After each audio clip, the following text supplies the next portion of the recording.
This is about as good as it's going to get, unfortunately. Good morning.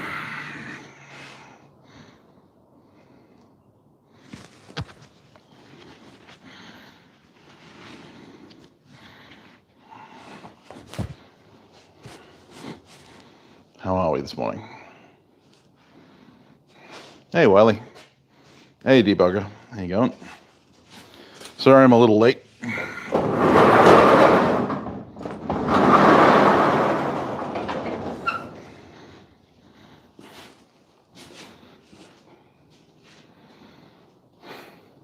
Hey, Rob, Brad, Oliver, how are we?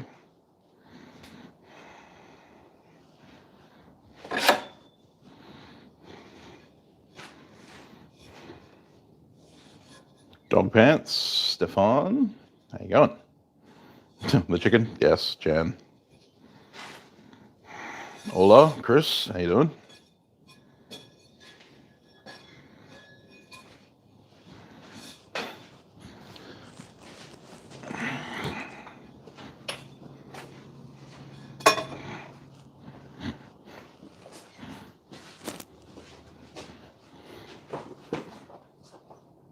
Apparently I got a hitchhiker in my boot.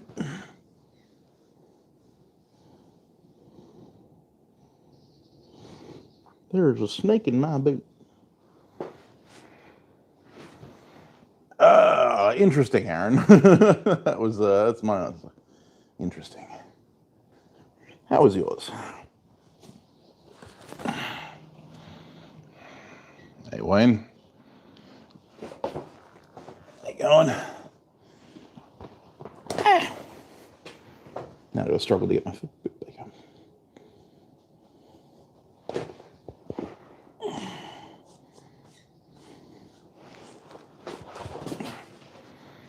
Watching while blacksmithing. Excellent. Your wife's doing her Aussie accent. Out camping. Nice. Well, at least she's giving it a shot. Yours is filled with sheetrock, drywall, and knee pain. Yeah. That tends to come with the job, unfortunately, when you're working with sheetrock / drywall. Hello, Zach. Billy, how you going? Been a while. Yeah, it has. How you doing? How you going, Bryson? So, what are we doing today?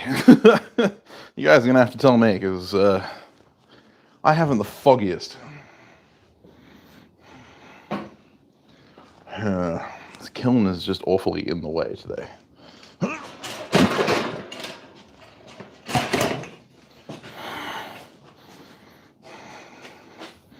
That'll do. Sword, no. Leather head knife. You've been watching Will Stelter, have you? Hey, Metal Blueberries, how you going? Doing to sold out, how you going? Make an auger bit. Well, I got a few.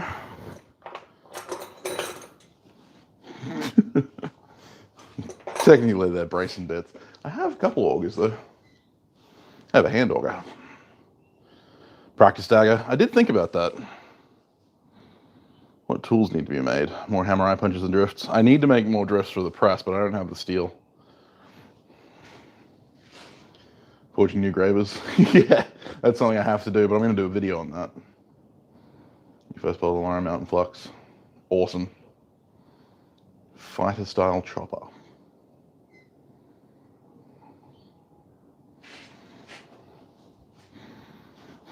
But I already have a fighter style chopper, courtesy of Brandon. This is CPM 3V. Fighter style chopper. Price of steel and the giant lack of. Yeah. Hey, Bobby, how you going? Do the 48-hour challenge? Yeah, well, I'm going to be doing the 48-hour dagger challenge, but that's on Monday the 16th. That's when it starts. But I was considering making the Damascus for it now, because I'm allowed. You're allowed to make the bar is not allowed to make the dagger before the time. The no sleep 48-hour build. I'm not sleeping for the 48-hour build. I will definitely be getting some Zeds in there. I did have a pre-stacked billet, but I need to re-clean it again because I let it rust. But yeah, there it is.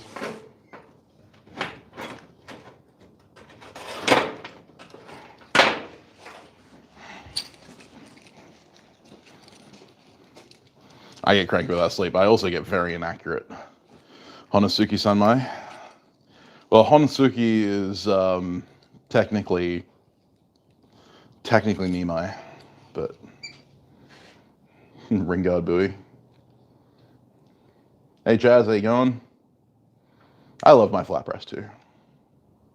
Tools that I may need for the 48-hour dagger challenge. Well, I do have a tool that I need to put together, but you guys have seen me make one of them a lot of times, and I'm waiting for the die stock. But I finally got an order of my guillotine tools cut. So I have 8 of these. One of them is going to be kept by me, and then the others are going to be sold. I'm just waiting for the die stock to show up. How about a hardy tool? What kind of hardy tool? You're still at 2 friction folders and your pole ram handles out of 20 mil round bars. Cool. Knuckle dusters. Well, unfortunately, knuckle dusters are illegal in Australia.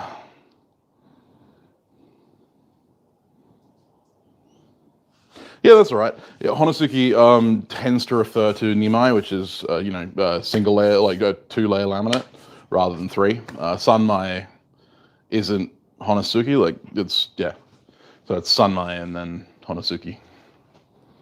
Hot cut? Well, I've already got a hot cut. I don't need another one. Tis you. How you going, Daniel? Well, let's do some Damascus. I think forge welding is the go today. So I'm gonna light the forge while I prep the billet, because we're gonna make the Damascus for the 48-hour challenge dagger.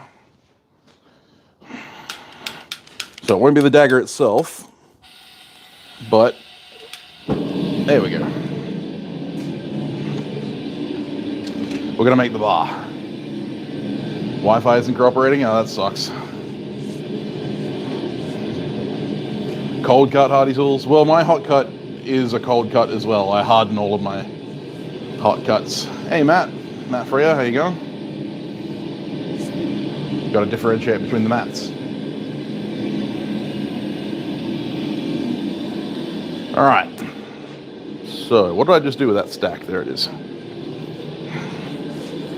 Now, I know I took a couple pieces out of this, so we're going to have to reorganize, but we've got 1, 2, 3, 4, 5, 6, 7, 8, 9, 10, 11, 12, 13, 14, 15, 16, 17 layers. 15 and 20, 1084, 15 and 20, 1084, 15 and 20, 1084, 15 and 20,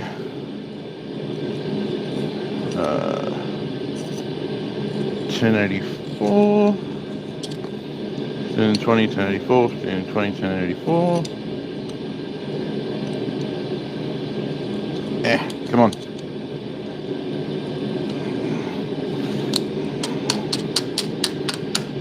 Apparently these 2 pieces of 15 and 20 don't want to be separated. I think I originally put this billet together to make the second sword blade. But then the second sword blade ended up not being a project that I was going to do, so... What the fuck is sticking these together?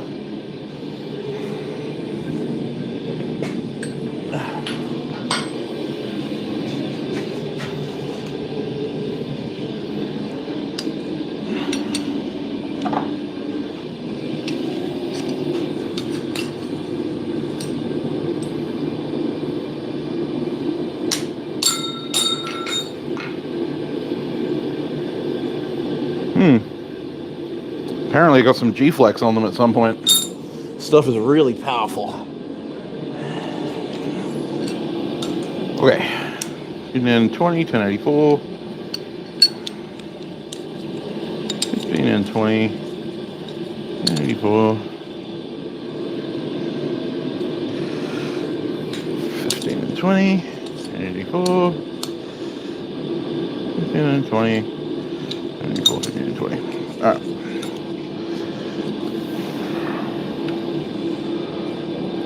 Okay, now I just need to clean the surfaces. So I'm going to run the grinder.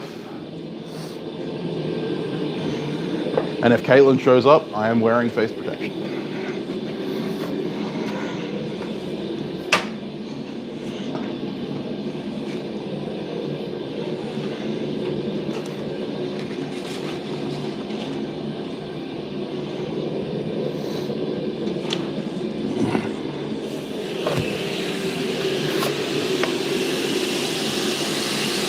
It shouldn't take much because this billet was already cleaned once.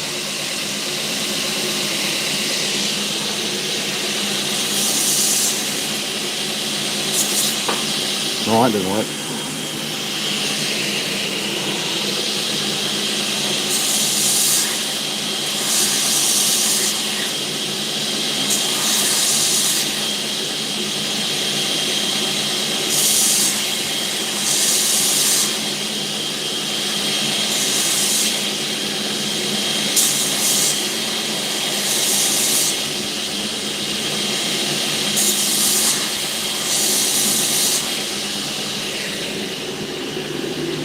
One,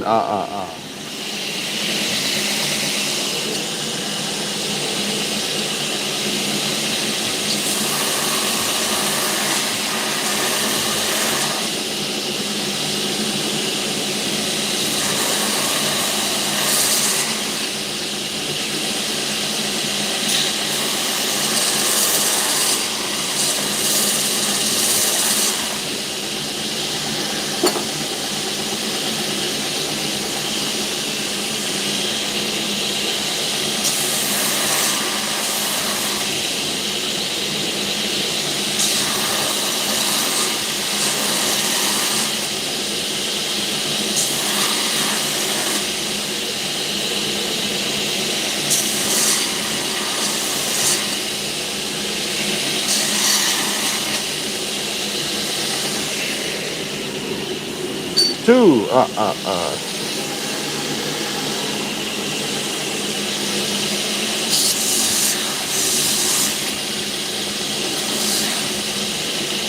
I'm not being super fastidious with this because I'm not doing a flux-free weld. I will be using flux, so I can get away with being a little less concerned with cleanliness.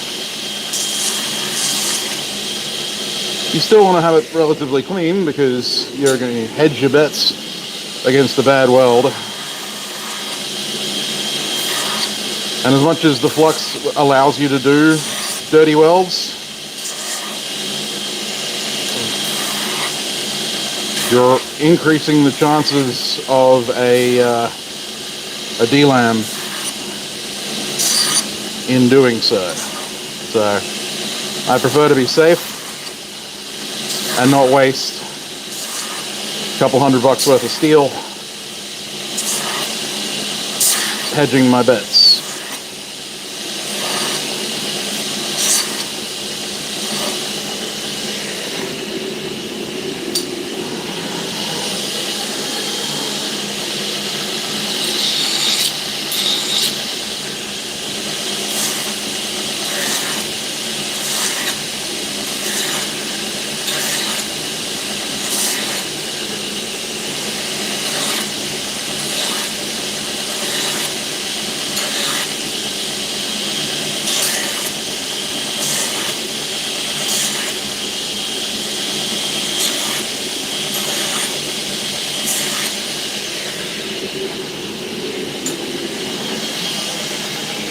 Sorry, I know this is really entertaining.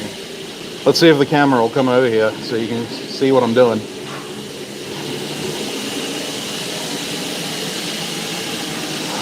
The camera may drop out, but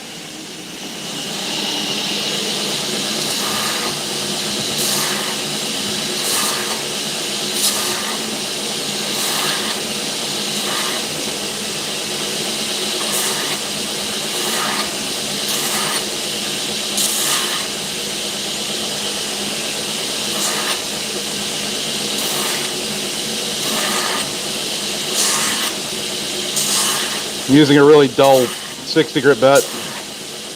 No need to use a fresh belt for this. And I'm not running the grinder awfully fast because I don't really need that much heat being put in the billet. This is a bit with G-flex on it.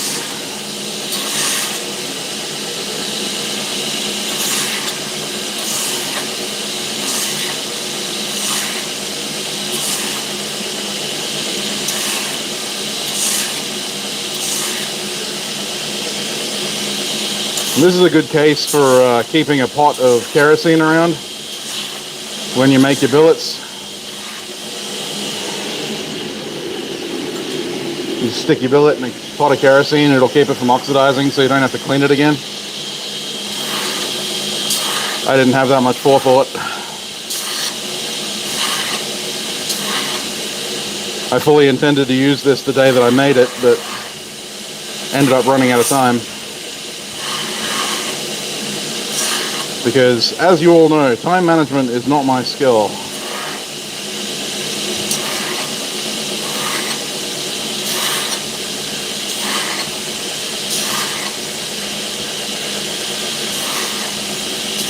So, just gave myself a manicure.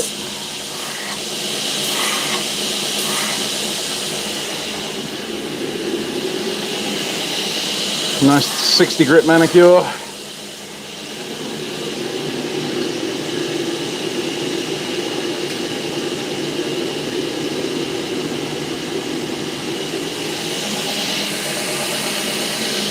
This is the most tedious process in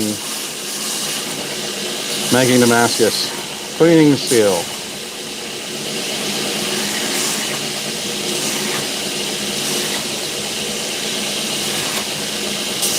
I normally do this bit when it's on the bar. It goes faster that way.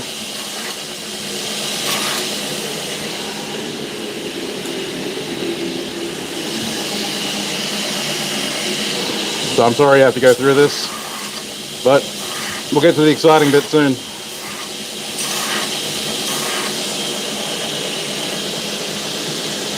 I do not grind the edges as well, no. Because the edges aren't going to weld.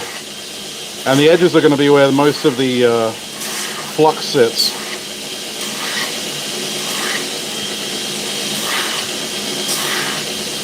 So I'm not awfully worried about the edges.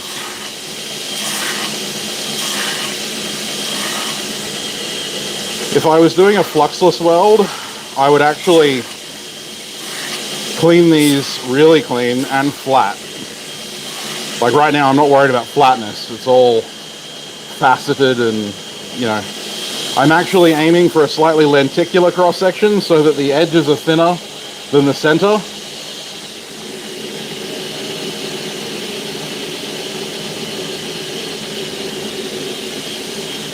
WD-40 does, but it also has a higher oil content, which can inhibit welding in certain cases. Kerosene burns off completely to carbon. WD-40 is a little less sure thing than kerosene. So.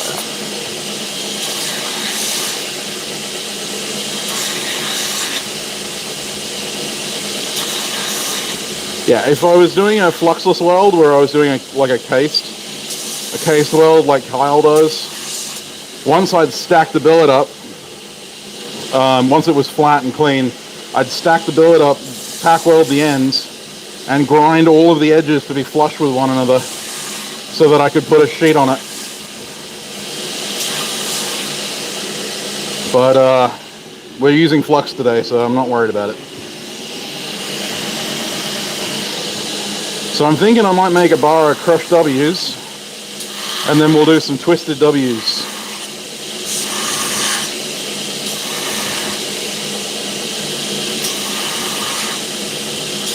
And if I'm feeling really spicy, I might then do an edge bar. Do a multi-bar construction. It's going to make my 48-hour dagger challenge very challenging, but it could be worth it. Just for the memes.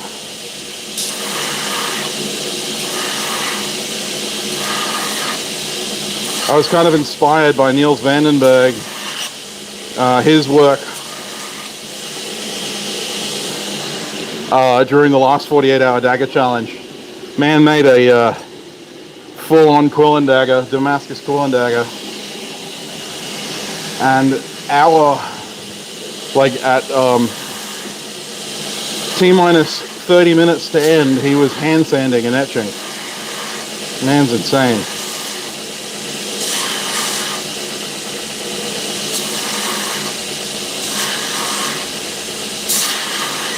I didn't really challenge myself last time. I kind of took the lazy way out.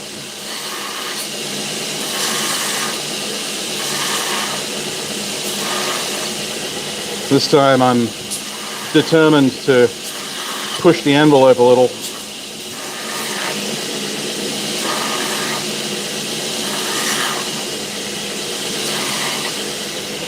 Could be a dumb idea. Probably is a dumb idea. But I'm gonna do it anyway.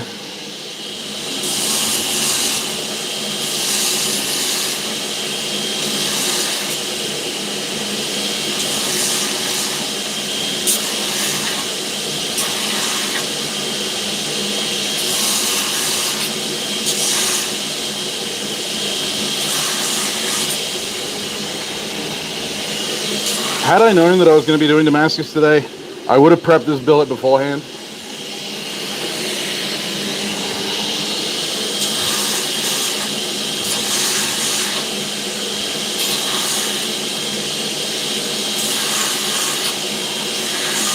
So I apologize, but you have to watch me go through each piece individually, clean it.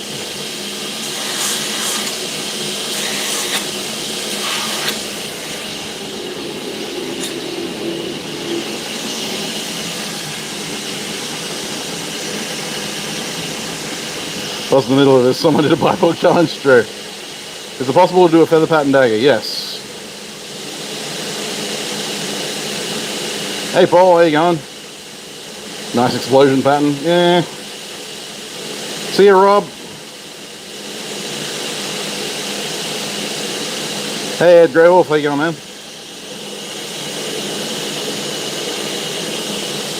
Yeah, feather pattern daggers are cool. I really like feather pattern daggers, especially if they're nice and symmetrical. But I won't be doing one for this challenge. Too many things can go wrong with a feather. I mean, not to say that nothing can go wrong with a Twisted W's Damascus multi-bar, but I'm putting less shear stress on the welds doing that than I am doing a feather. I've had mixed success with my feathers so far, and I still haven't made myself a new feather cutting die, so I'll get around to it eventually.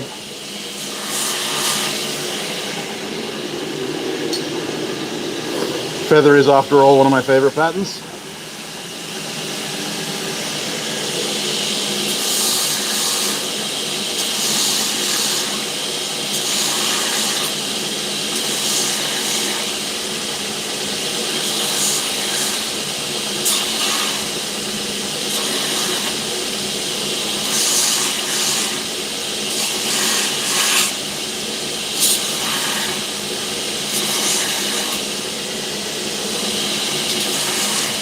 Out.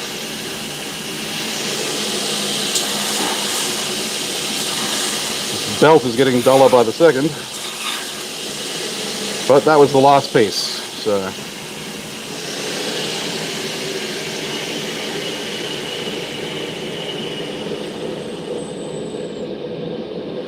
I haven't made a pipe hawk yet, like a functional pipe hawk. There are a number of ways to construct one. And it'll depend on your skill set and what you're comfortable with. My suggestion is to make a standard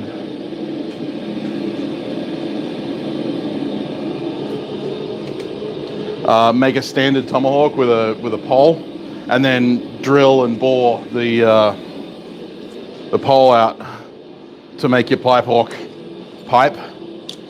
When it comes to making the handle, if you have a lathe, then drilling the length of your handle is going to be a little easier. So you make a round rod or a square rod, bore the whole length, and then shape your handle around it.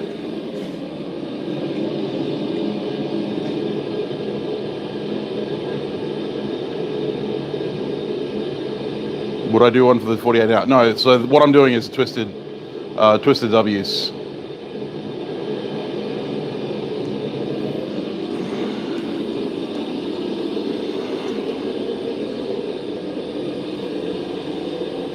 Lauren, was yours the one that I saw that was done out of pipe, like literally out of pipe, gun barrel kind of thing? Because that was my intent with the pipe orc challenge.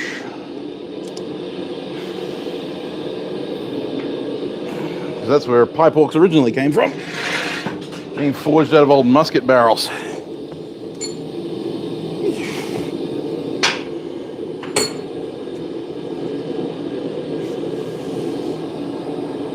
Getting this shit to sit even is the hardest part.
This is easier in a drill press vise, I just don't have one.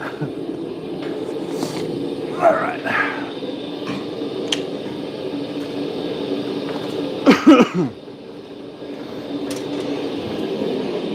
Just turn the camera so you can actually see what I'm doing.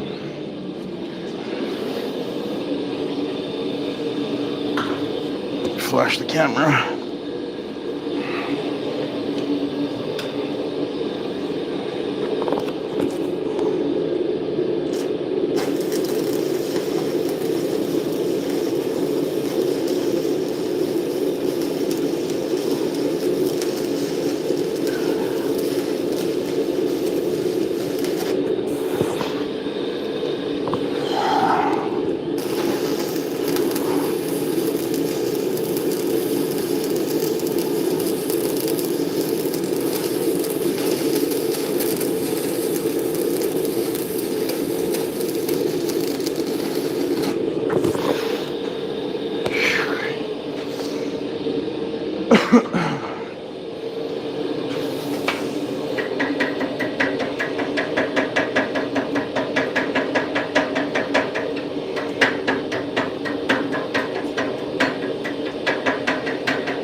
Well, that didn't work.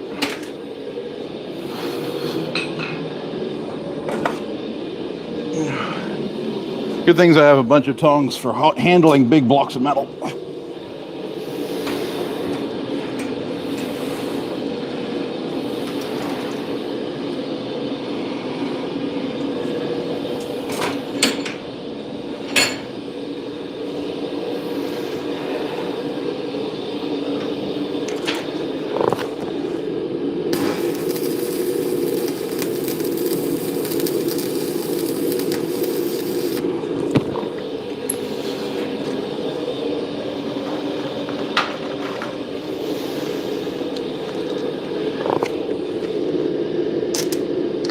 Mongrel.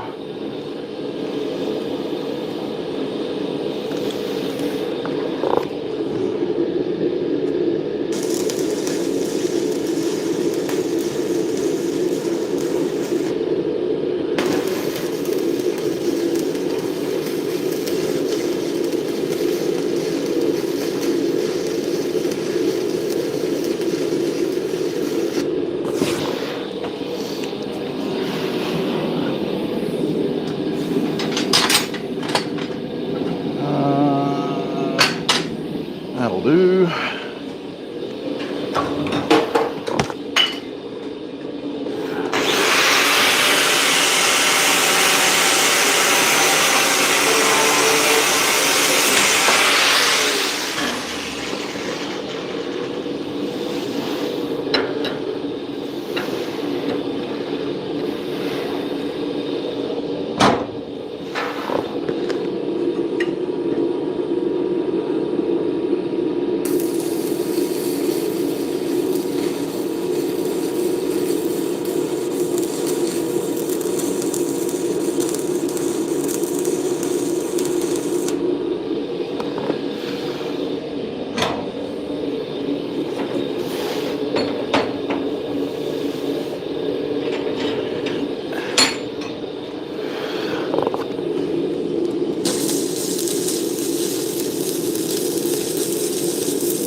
That'll do.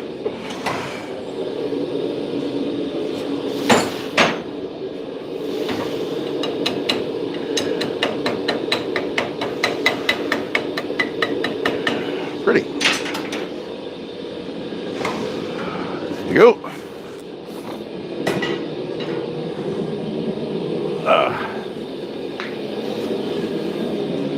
17 layers all stacked up.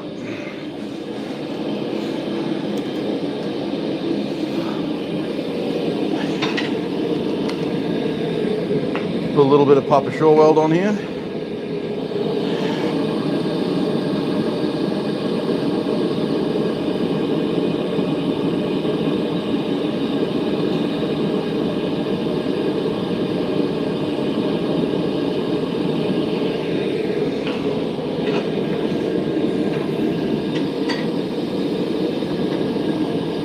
Stop it from rolling.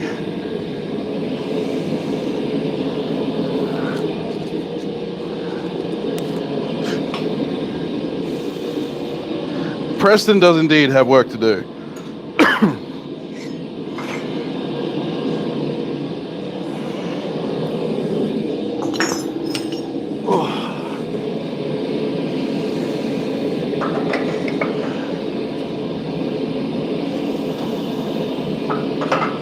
No escaping it. We got work to do.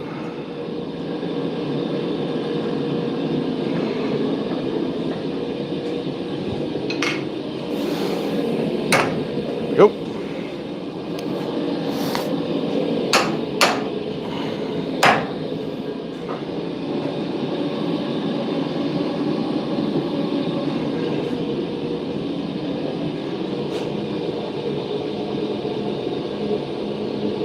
It is entirely possible to do a Damascus sag with a wrought iron core, for sure. Spread Lego on the forge floor.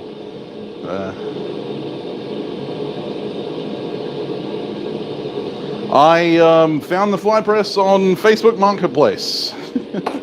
Funnily enough, I actually found two. I have two. Well, I mean, I had two. The other one is sold, but it's still in the shop for now. Turn the camera around. There it is, down there. This one's a slightly bigger one, but that one's sold, and the stand is right there. The 16th is the start, yes.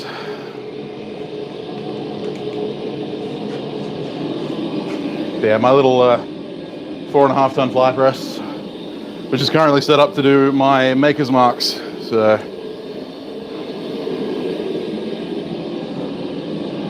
love it.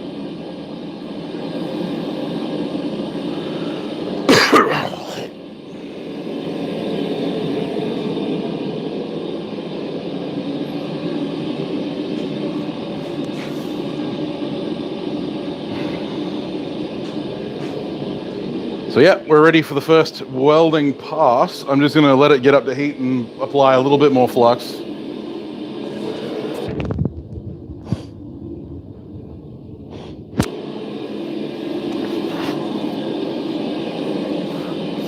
Shore weld melts at such a low temperature that I can get away with applying some right before I put it in the forge. Hey Aaron, how you going?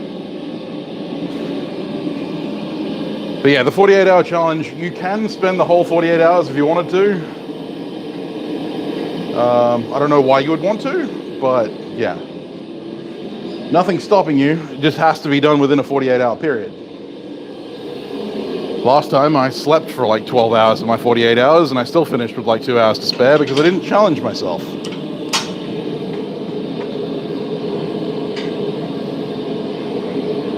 I thought I'd challenged myself, but I really hadn't. Yes, doing the steel now for the challenge later, correct. So the rules are that you're allowed to make a bar of Damascus with which to make your dagger before the date, but you're not allowed to make the dagger beforehand, right? Like you're not allowed to make the shape. So today I will be making a bar, straight-sided, parallel bar of Damascus with the intent to then turn that into a dagger at the when the competition's on. Make two if you need plan B. Yeah, well. So what I'll be doing is welding this up and then drawing it into W's, restacking the W's, and then drawing those out to round 15 mil square, and then twisting them, twisting two separate bars, one right hand, one left hand. Then I'll be squaring those, layering them with something else. Don't know what I'm going to make for the edge bar. I think I might actually just go mono steel for the edge bar. Do some 1084.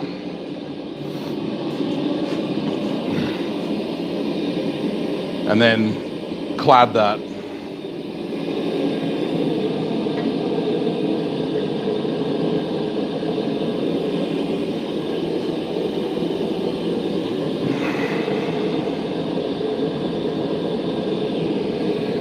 Getting up to a temperature where I can apply flux to the other side. Dave Stevens, who's a really good swordsmith that I follow. I haven't seen much from him recently, but I remember him doing a demo on Damascus. And his rule for fluxing was flux early, flux often.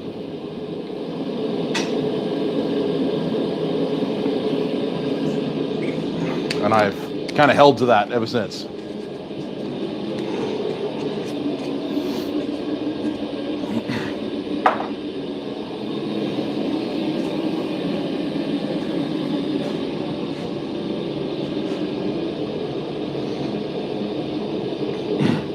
I'm not entirely certain what style of dagger I'm going to make.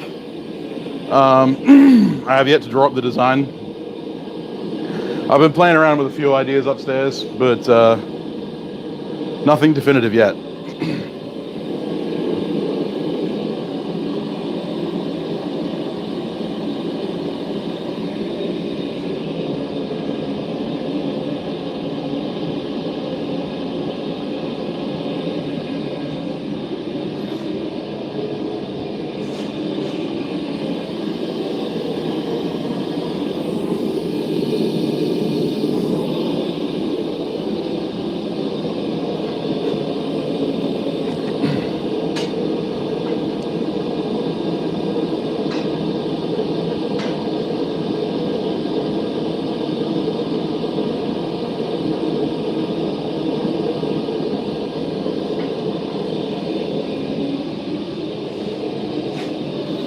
main gouge thing to consider?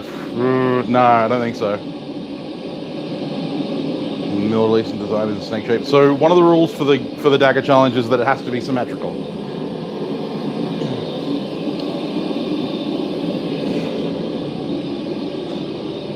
Bollocks. Bollock dagger. Could do a bollock dagger, could do a rondel.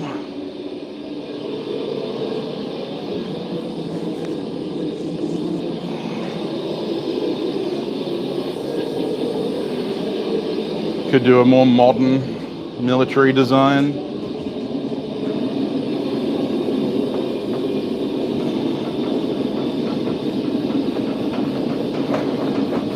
The options are endless.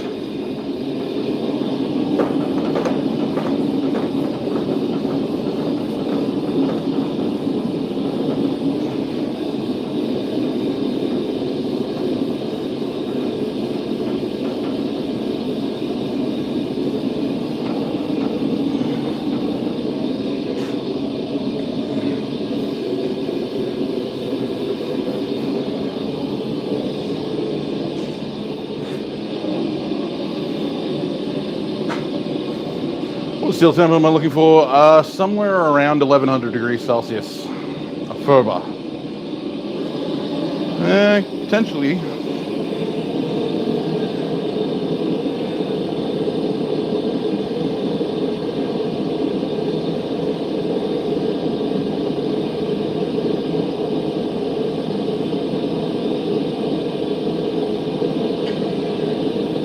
Realistically, I'm not looking for temperature, I'm looking for bubbling.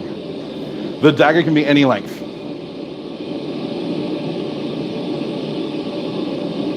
It doesn't have to be able to be dismantled. Niels prefers his daggers to be able to be dismantled. But you can peen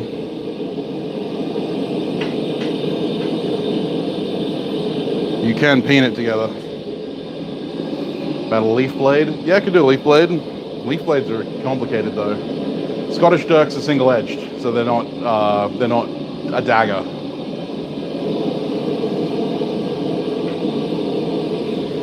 And they're not symmetrical.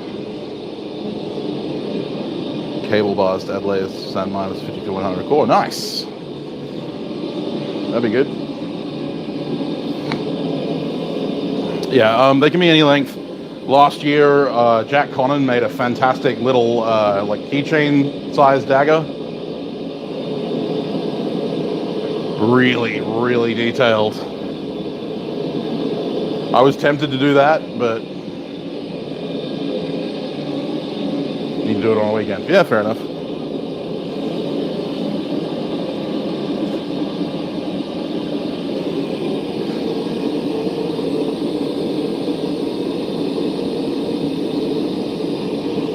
I have to consider my time limitations, like, you know, a Qatar, not technically a dagger.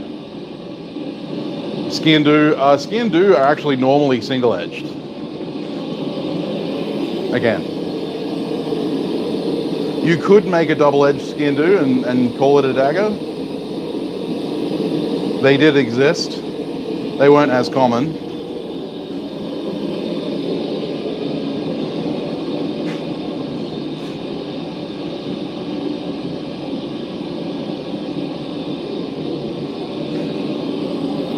Yeah, most Scottish knives were single-edged, not double-edged.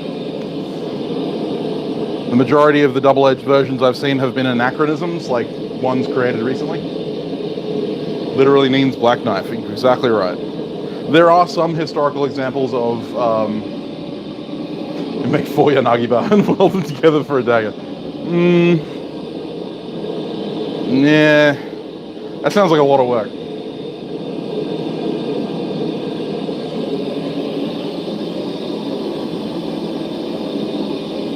Slowly coming up to temperature now.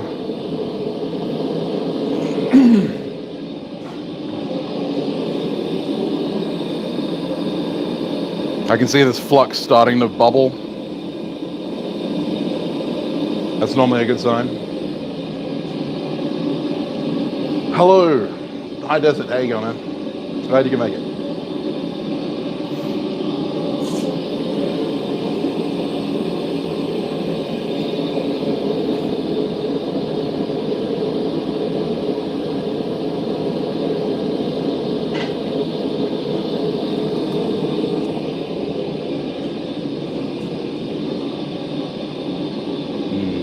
What kind of dagger am I gonna make?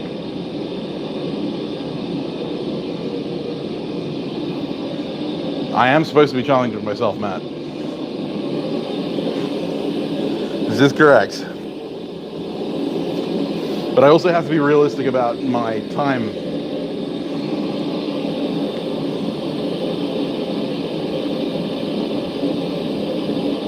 Because while it's a 48-hour challenge, I also have a family and, you know, other shit to deal with.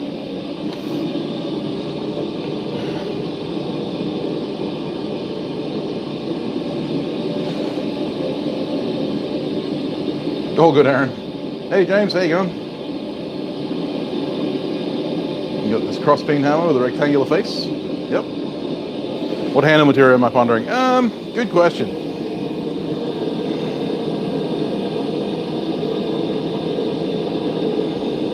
Hadn't really thought that far ahead, Daniel.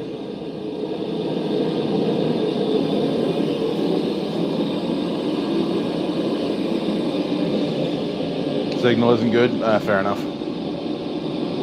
It's hollow ground. Sounds interesting, Wanderlust. You're able to add the core before the challenge starts? Yes. Yeah, I am, man. Yeah, I won't get to adding the core. I won't be getting to add the core today. I might get to making the W's.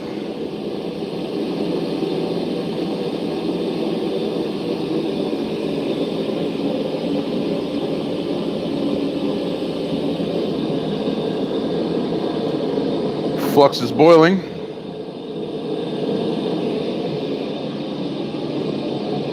Ten out of yeah. Well, that's going to be about me, Zach. So I feel you. Let's see if I can get a good shot of the flux bubbling on the steel.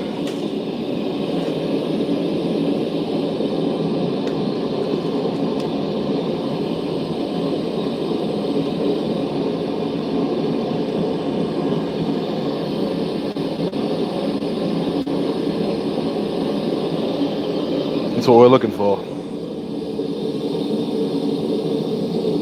Boiling like butter.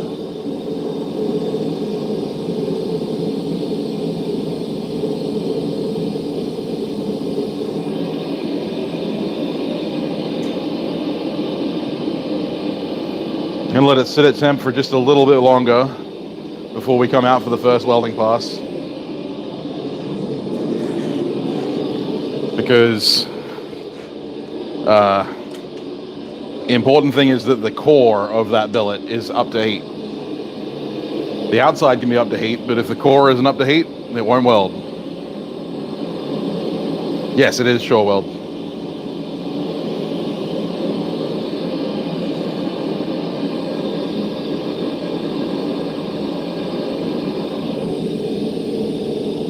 Sure weld it is, courtesy of Jared.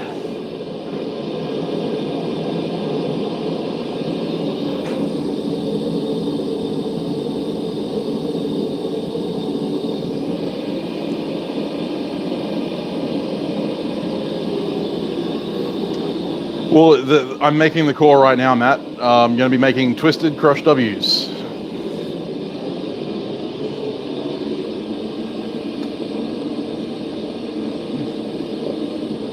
This isn't going to be the edge bar. This is going to be the core. I think for the edge bar, I'm going to do solid 1084.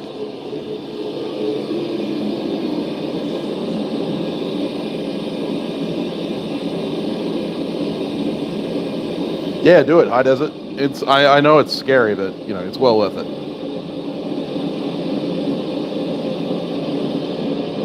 But never apologize.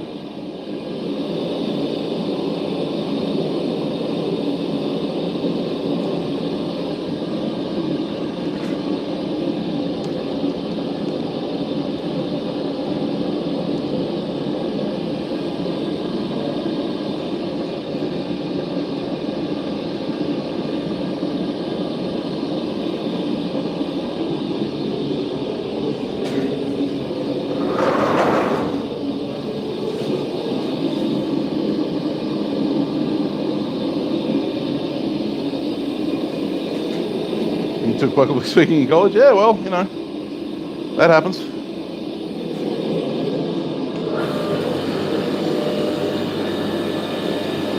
All right, here we go.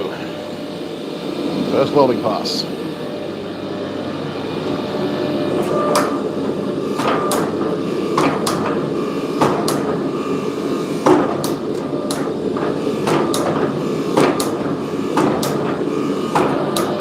Yep.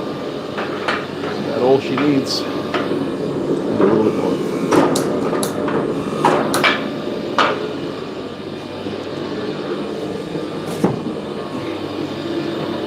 Give her a brush, give her a flux, throw her back in.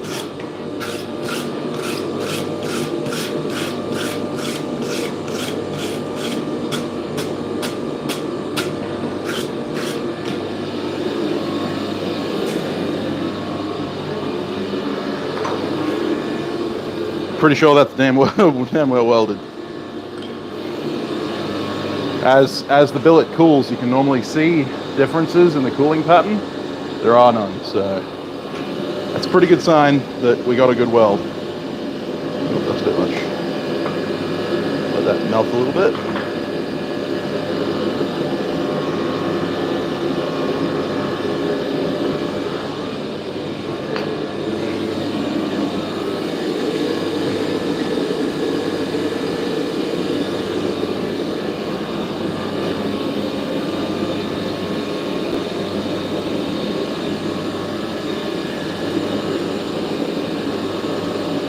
Now we watch it come back up the heat.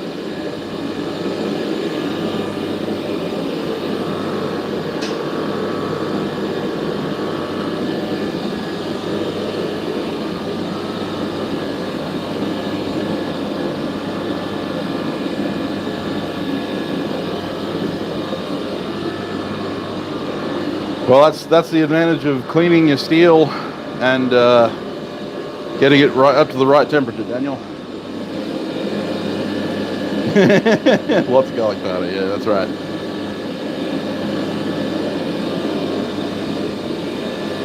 No such thing as too much garlic.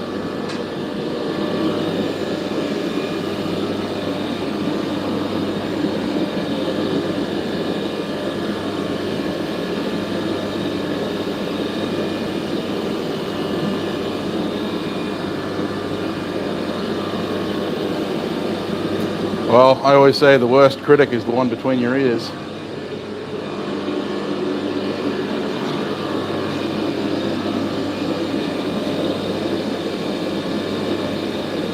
Good evening, Eric. How are you doing?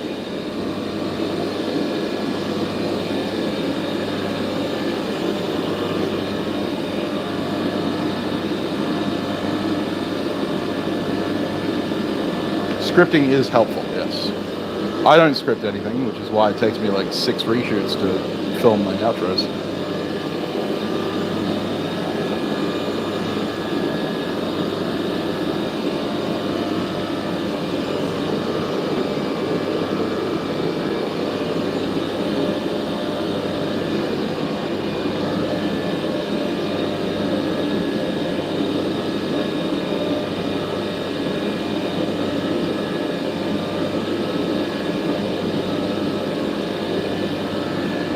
Weld has a really interesting odor to it. It really sticks to the back of your throat.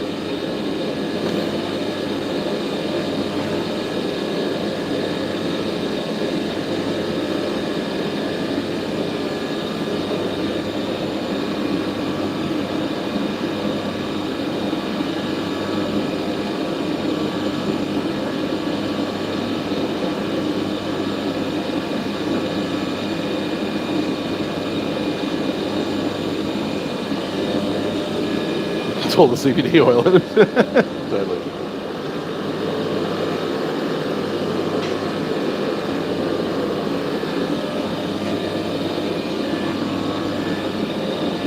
Close-ups are always fun, James.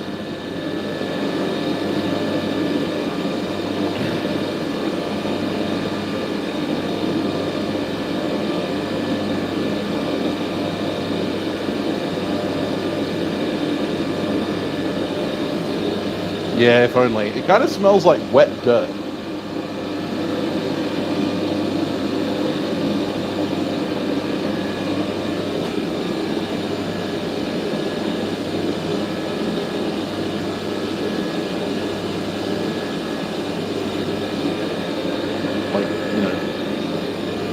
stagnant water in, like stagnant water in mud, boggy mud.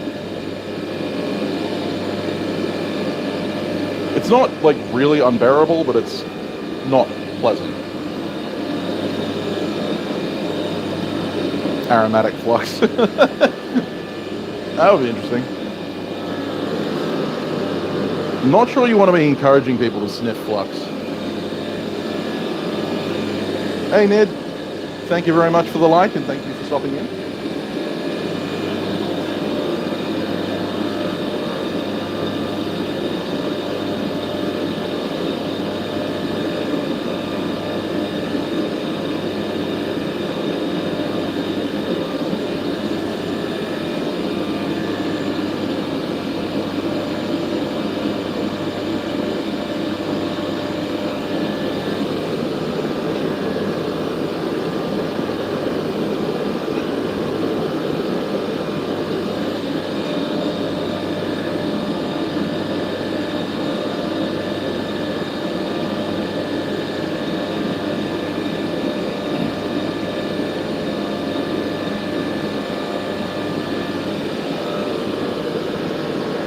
Okay, one more pass in the verticality and then we'll be moving back to the horizontal.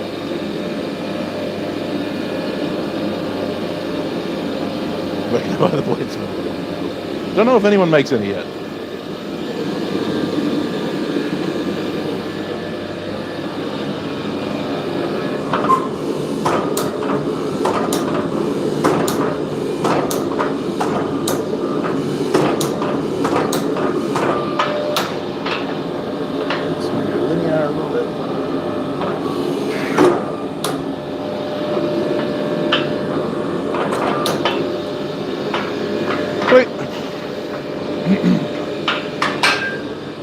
Looks good.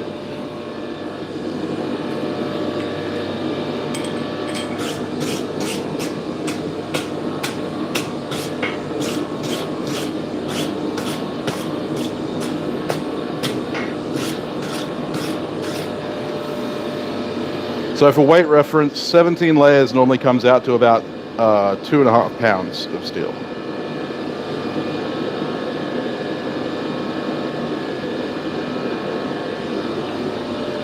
For anyone who's interested.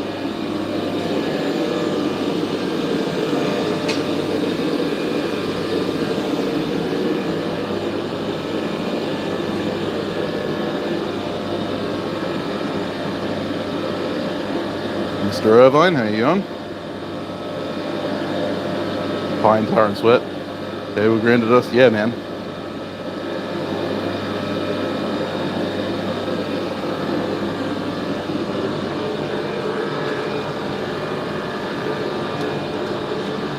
Up. Oh, hi there.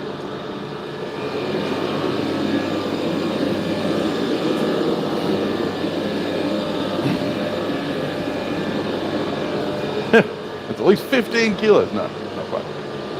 Hey, Dragon Water, how you going? Oh, about length. Yeah, well.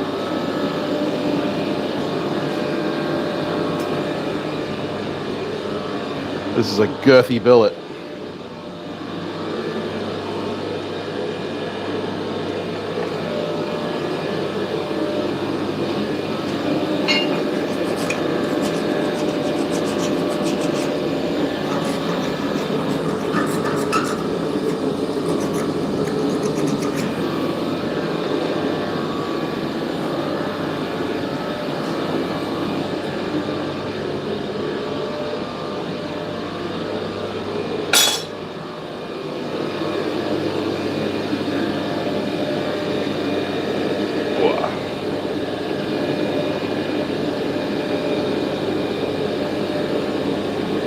Going? Well, better than not going.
2 mil at the tip. Wow, that's thin.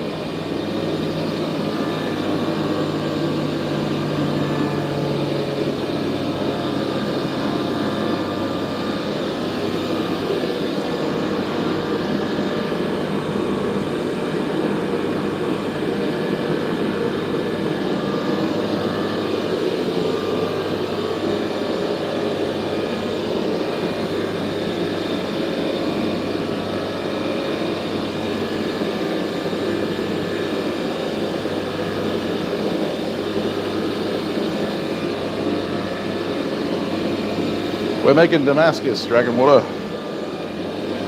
What we're making.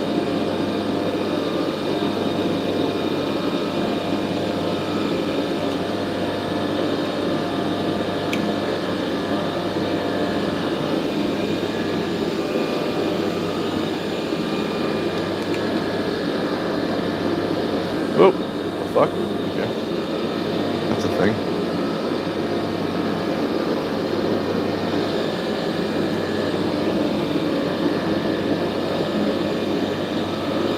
We're making a steel sandwich, multi-layer steel sandwich.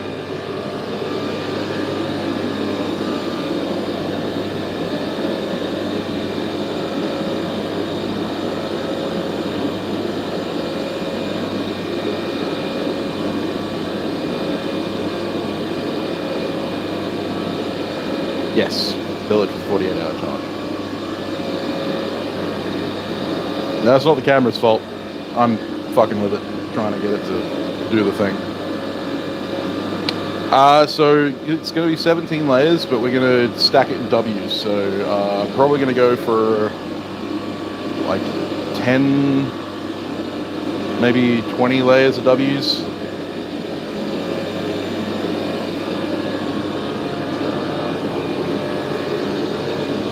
This may be a multi-stream job. Well, this is going to be a multi-stream job.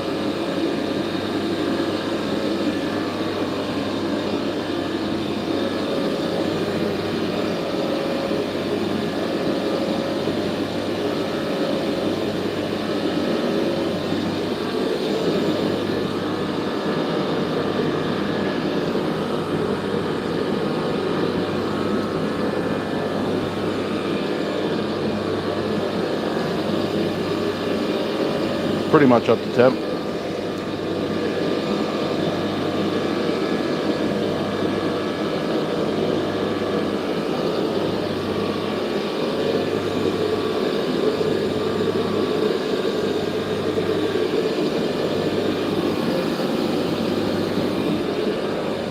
So now we're going sideways. This will test my welds.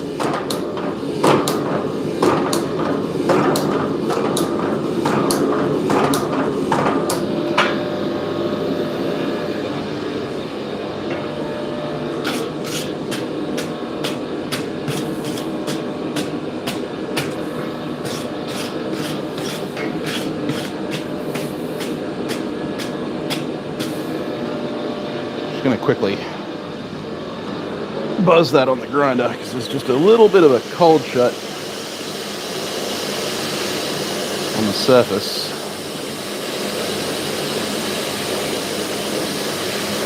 That I want to get rid of before it becomes a problem.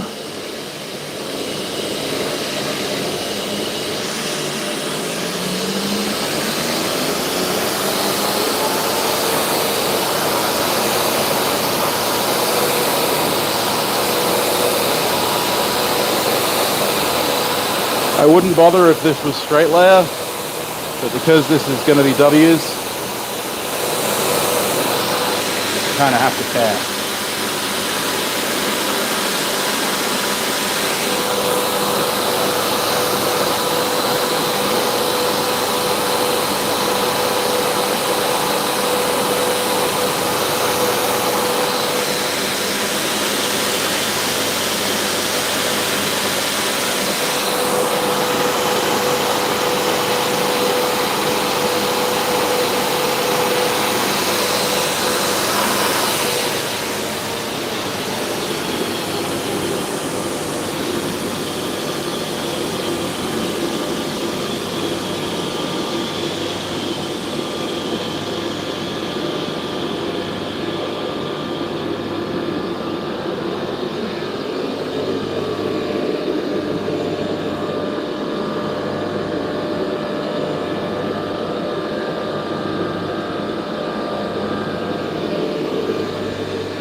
Muchas gracias.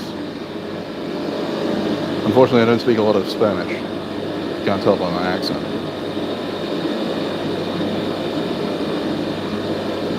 Yeah, that's the plan, Aaron. Top belt grinding, yeah. It's a trick I learned from Brent Bailey.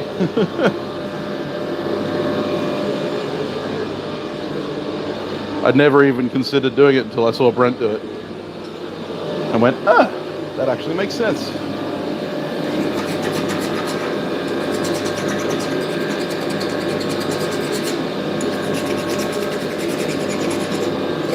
Always clean your dies. Otherwise you're pressing borax scale into your billet. I just use a Kiridashi. Kiridashi. It hasn't got an edge on it yet. This is one of my rough forged and heat treated pieces. I haven't made a purpose built scraper for it yet.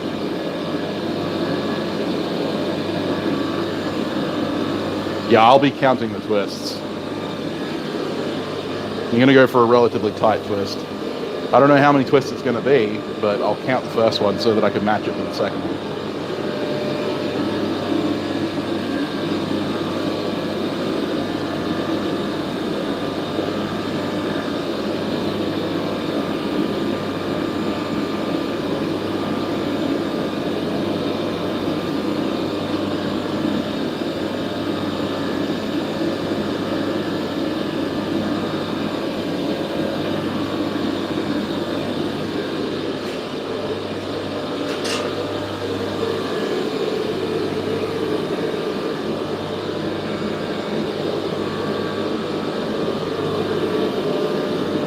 The waiting is always the hardest part with Damascus.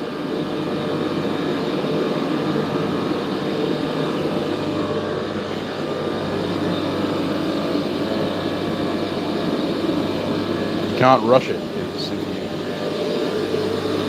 you rush the heats, you end up with an unusable billet. That's never fun. Ask me how I know.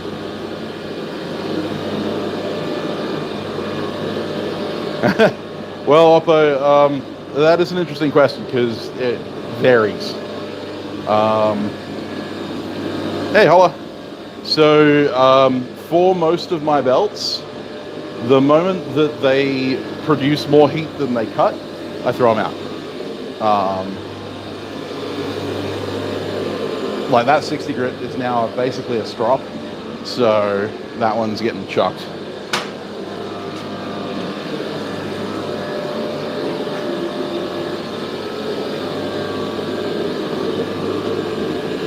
If I can no longer feel the grit when I'm running my hand down it, it's gone. For the lighter grits, yeah, it comes down to experience. You only ever want to use fresh belts when you're grinding post heat treat.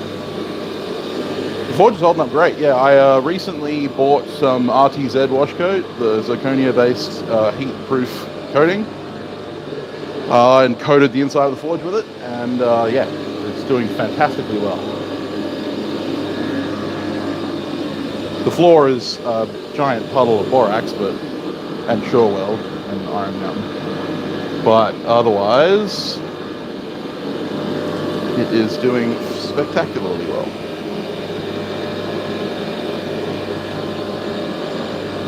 Fair enough, Wanderlust. I mean, yeah, you can do that. I tend to use my belts so hard that they wouldn't even sand things if I tried.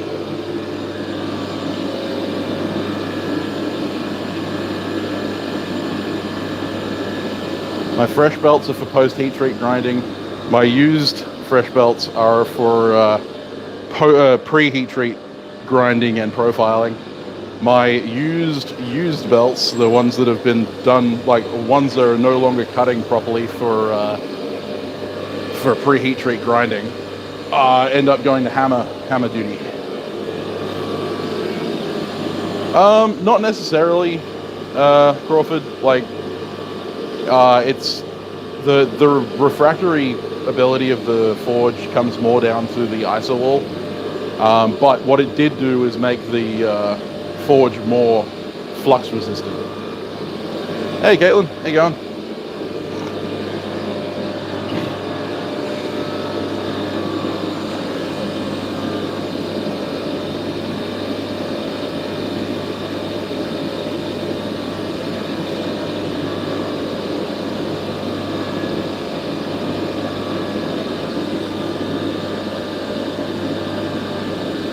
No working furries, mate.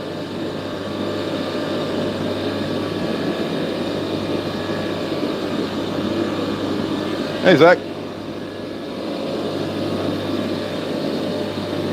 I'm going to move the camera a little bit because I'm going to diamond this piece now.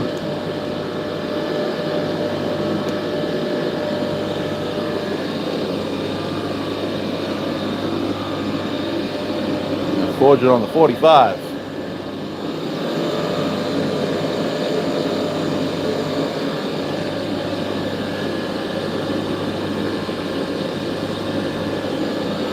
Give us our C's to then turn into W's.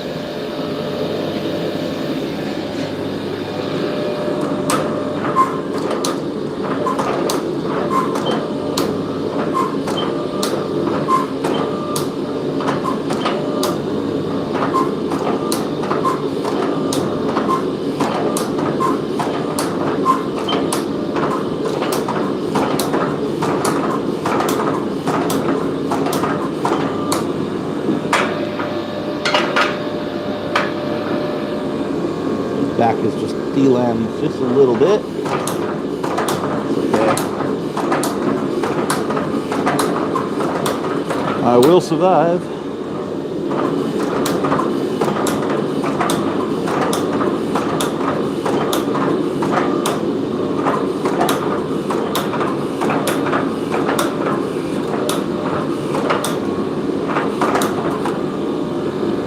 Straighten the handle up.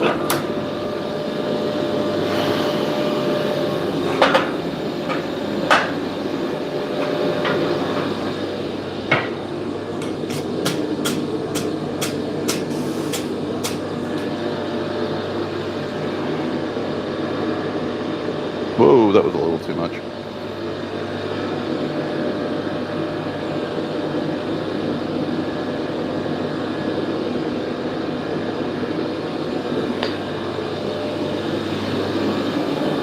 But now it's diamond in cross section, and the back just popped open a little bit, so I'm going to try and forge weld that closed.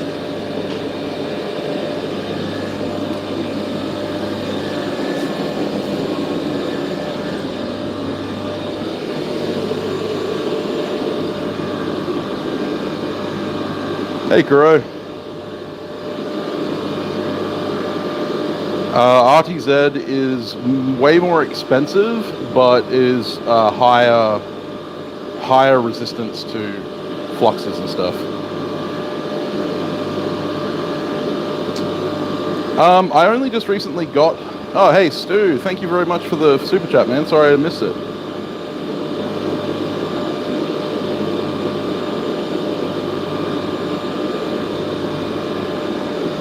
So I do use a belt cleaner when I'm using belts for wood. It doesn't really work for steel. But the other thing I do, of course, is I've only just recently been gifted some belt cleaning grease, like some belt life extender grease. So I haven't actually used it yet. It wasn't available here in Australia, but a friend of mine, Brandon Snip, recently sent me a care package upon receiving of which I found had some belt life extension grease, and I'm interested to try it out, but I can't give my review on it yet because I haven't used it.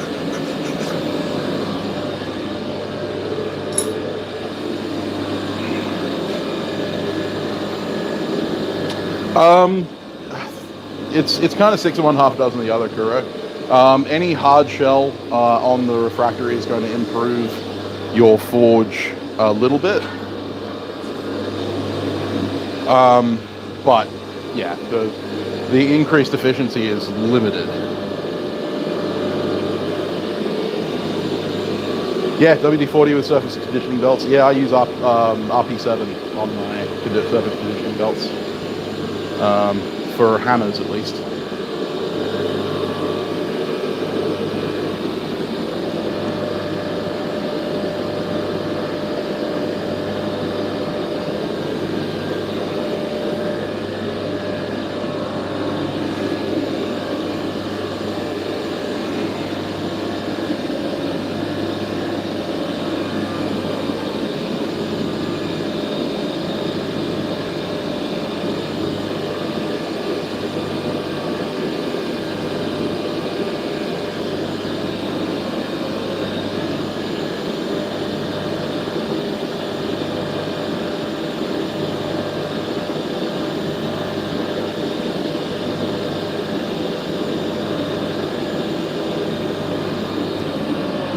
I wonder if I close the door a little bit more, if I can focus. A little bit.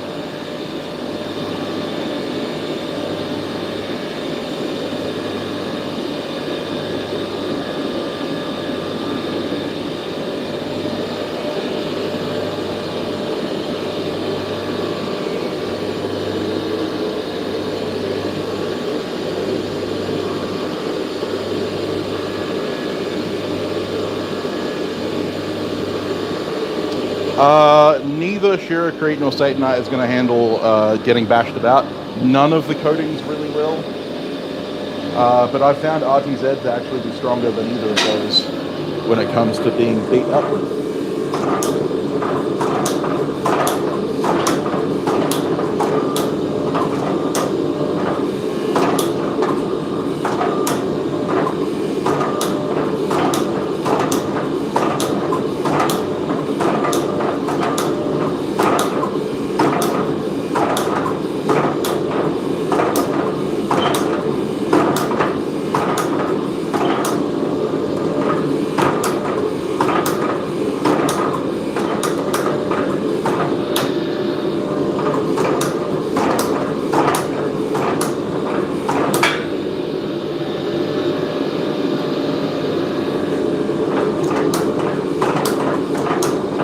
Completely mangled this billet out of all shape.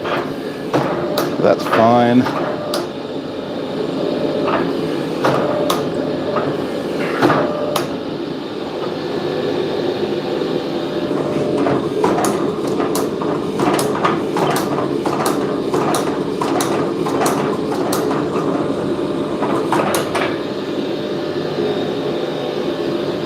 That D-lam is not coming out.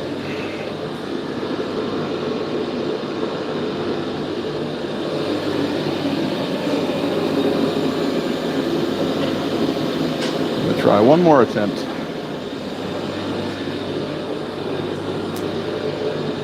Before I draw it out, because otherwise I'm just going to have an unusable billet.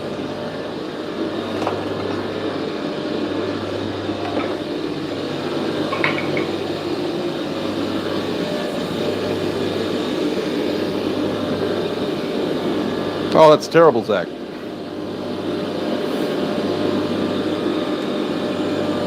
But yeah, when it comes down to choosing, I would choose RTZ because it's going to increase your forge life by, twice what either Satanite or Shiracrete will do.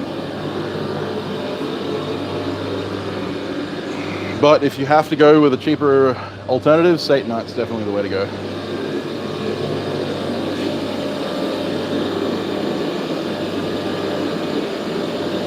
Start over. That's it.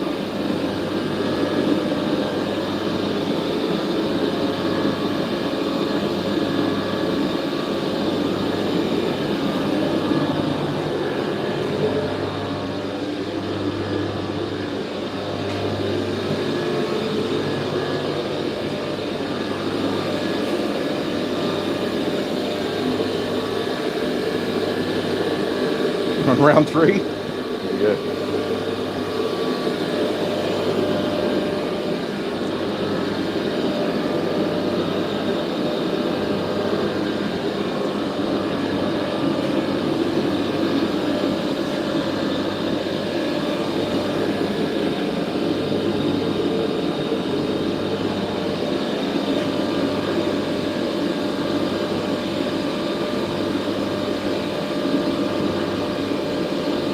Third time job.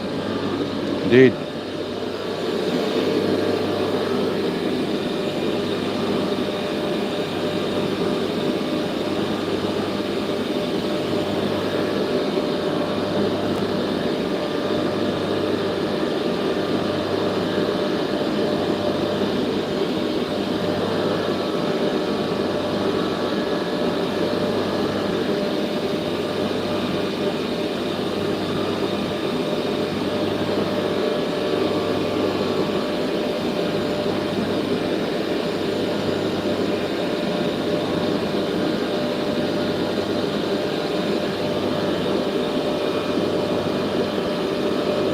Yes, coat the ice wall. You should always coat the ice wall.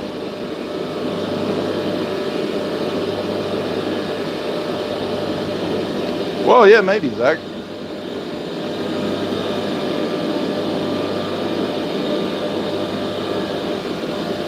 Got numbers nearly 1,000 degrees C with a full bottle LPG. You should be getting higher temperatures than that.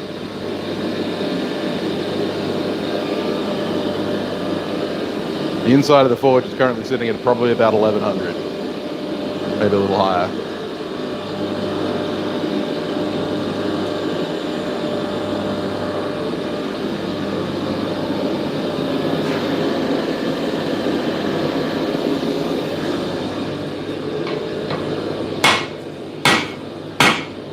Well, Danny.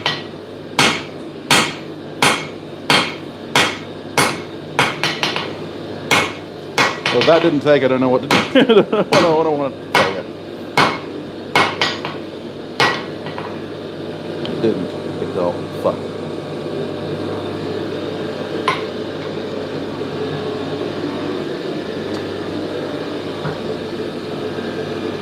Oh, that was a lot.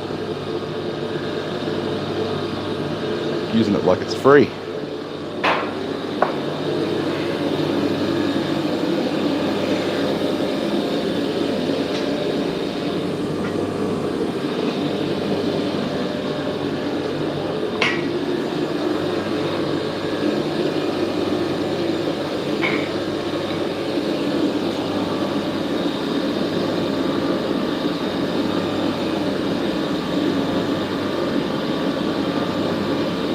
Hey, Ben.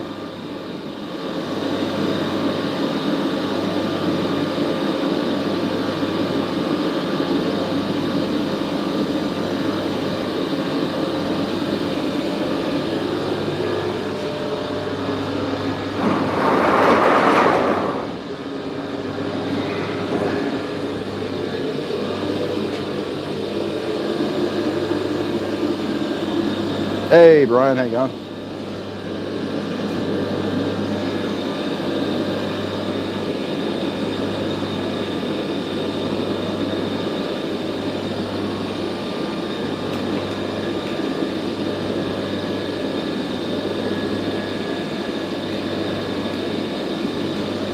I would say so, Kuro. What are you running at?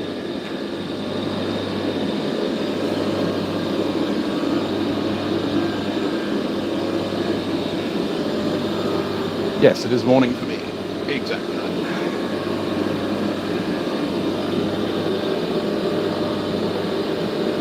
You should invest in a gauge. It's helpful.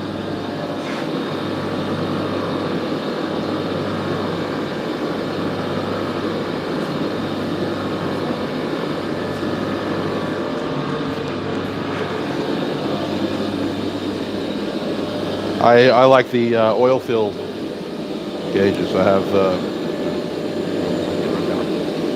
that one from eBay. It's like $30.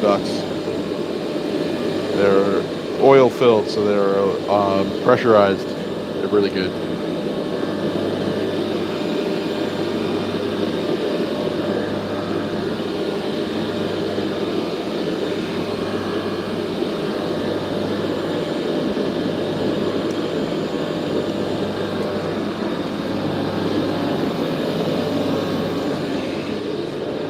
Last attempt.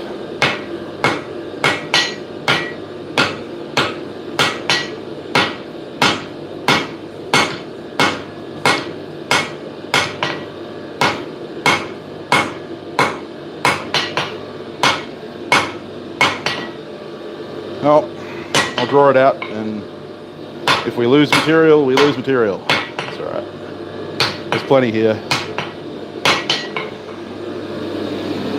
I always make to excess.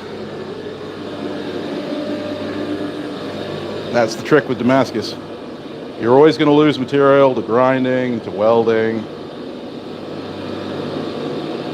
The trick is to always use more than you need. That's why small billets aren't always a good idea.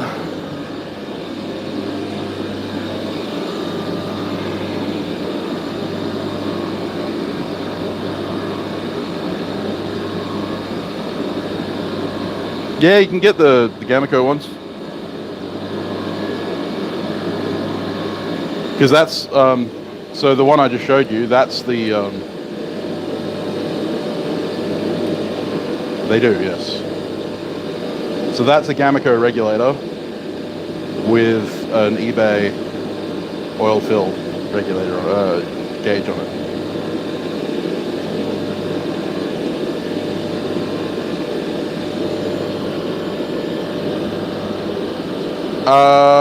Half-inch BSP.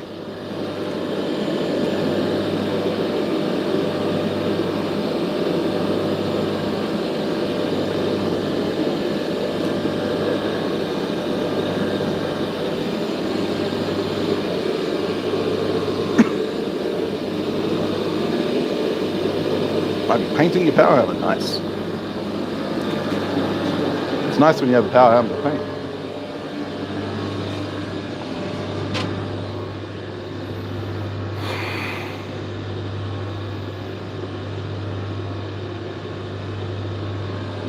Sure weld fumes are a little heavy on the lungs.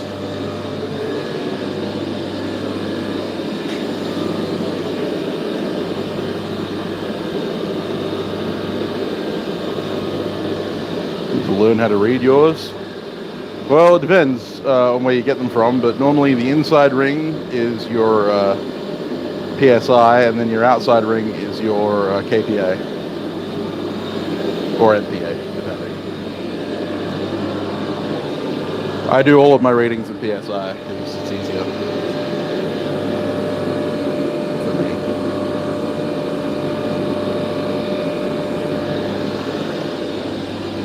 And most of the documentation you're going to end up.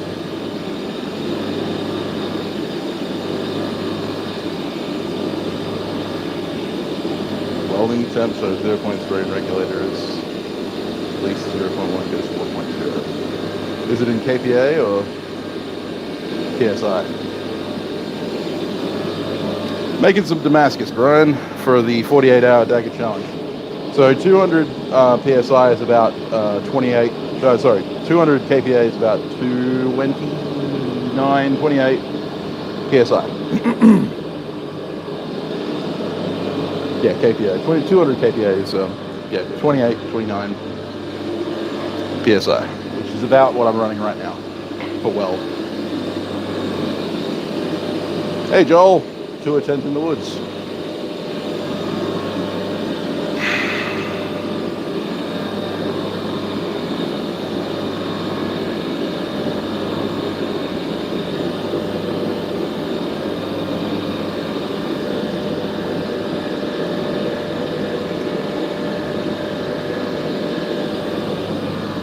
Time to draw this thing in.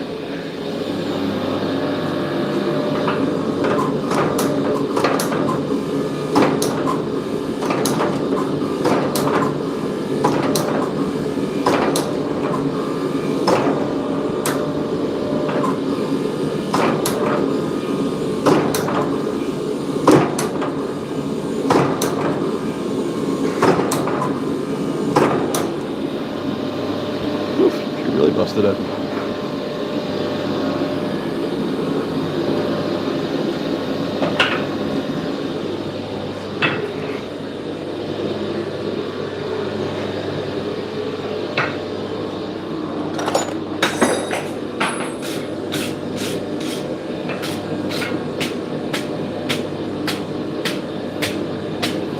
That's going to be a problem.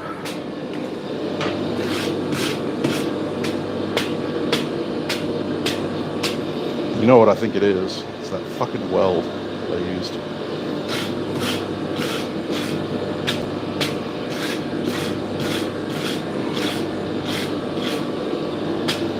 Should have used this general purpose electrodes.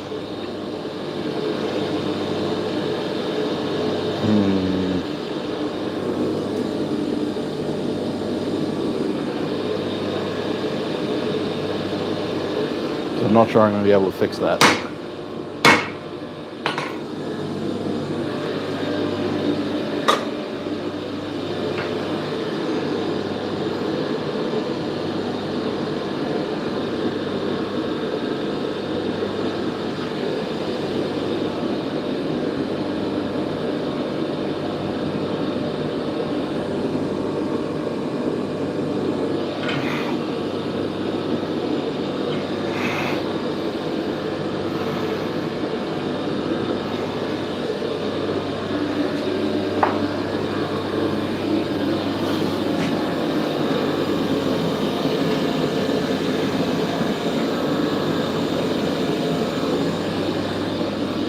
Popped open pretty bad.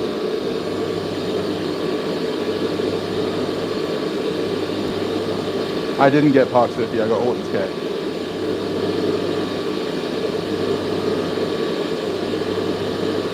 Which is the equivalent.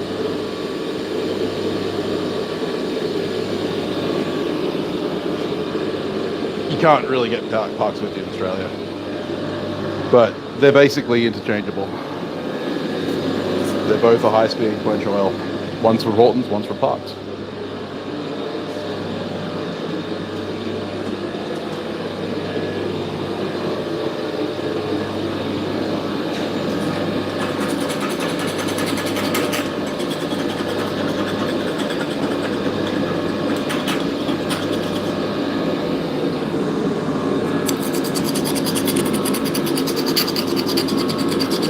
We all view as Parks as the gold standard, mainly because it's what the Americans use. But they don't use Hortons. Because they don't have Hortons, they have Parks.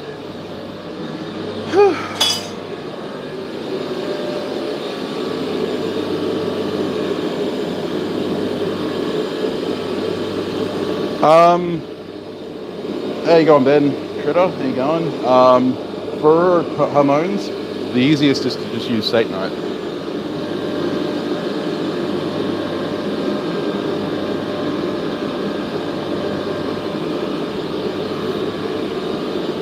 Depends. These ones are made out of 1045.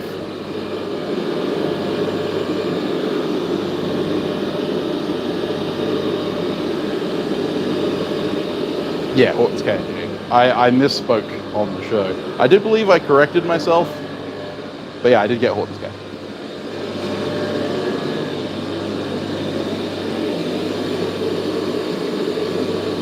You're off, Zach. Cheers, mate.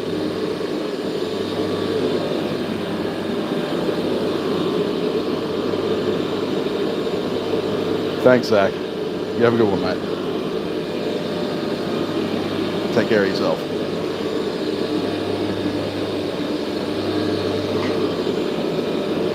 I'm going to try again to weld this up because it's potentially just like this billet is dead and I'm not going to be able to use it.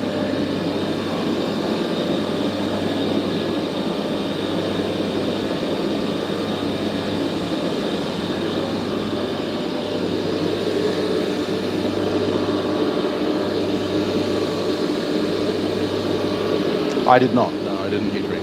I didn't need to.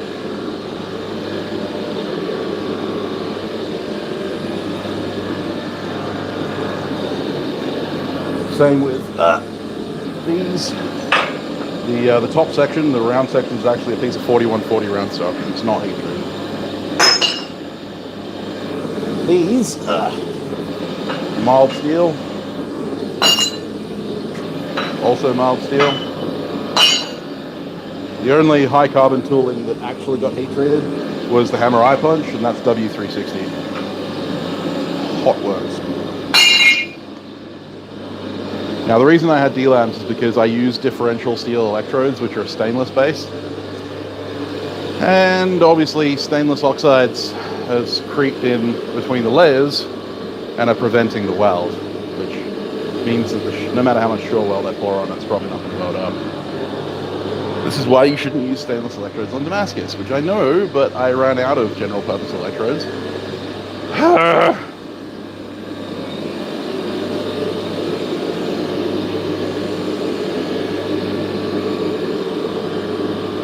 Yeah, Matt, you know, shit happens.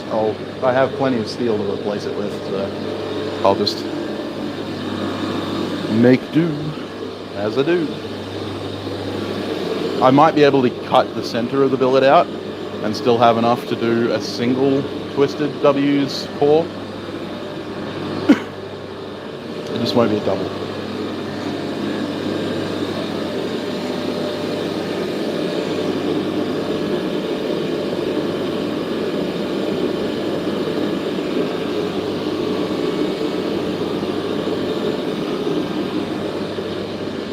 But this is a perfect example of why you should make sure that you're prepping your billets properly before going to make Damascus. Because even if you do all the steps right, if you do one step wrong, you're fucked.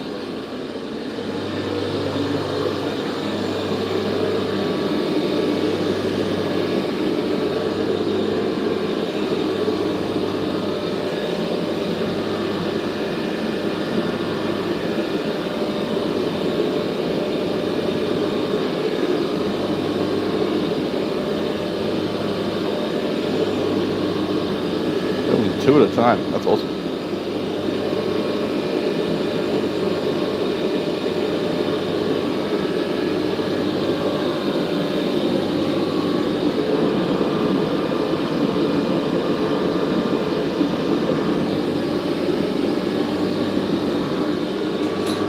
Whoop.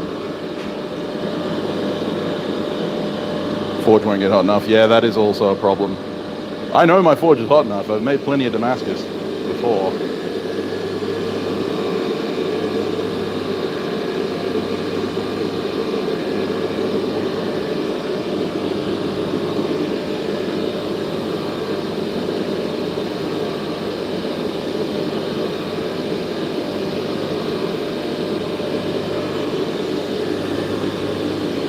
I was just paying an update.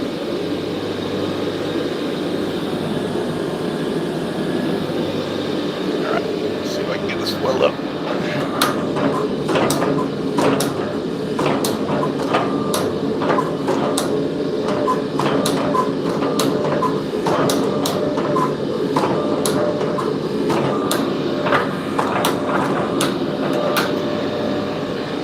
Hoping and praying.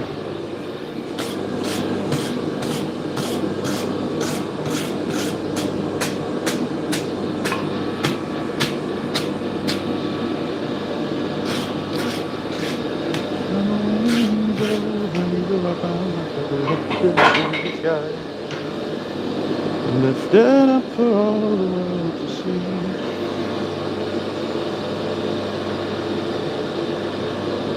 On the wings of the sky. Lifted up for all the world to see.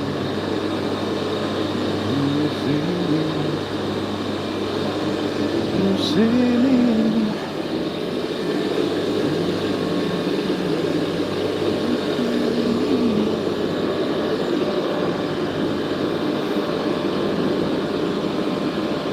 Thanks, James.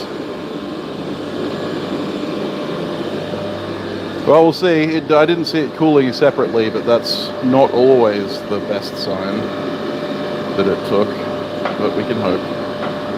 Now I've got to see if I can fix the weld at the tip, and this is why I know it was the weld that caused the problem, because it happened at both the base and the tip. Normally the base doesn't weld too well because that tends to be the coolest part of the billet, because it's attached to the handle. The handle is a little bit of a heat sink. And normally the areas around an arc weld are not going to weld, because arc welding flux does not melt at forge welding temperatures. Arc welding flux requires like 1300 degrees Celsius to melt, which is above the temperature at which steel is liquid. And so any arc welding flux or MIG welding flux, if you're using flux core, will inhibit a weld, a forge weld.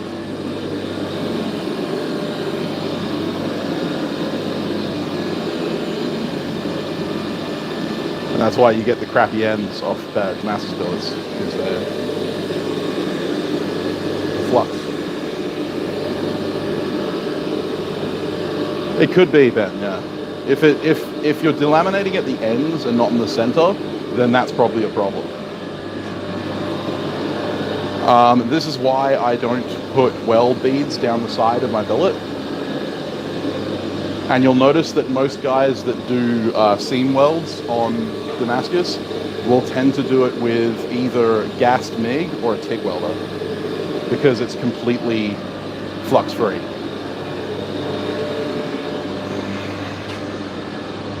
Not to say you can't get away with doing seam welds on Damascus, but you need to have, and this is why flatness is incredibly important when you're doing prep.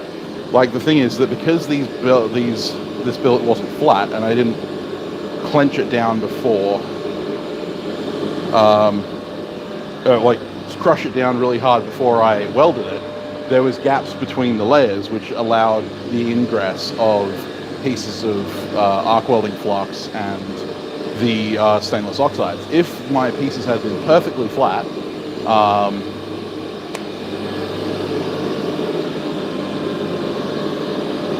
70-18 rod, so you don't have to remove the rods. Well, I mean, you still have to remove the welds if you don't want them in your pattern. But yep, that'd be it then. Prep is incredibly crucial.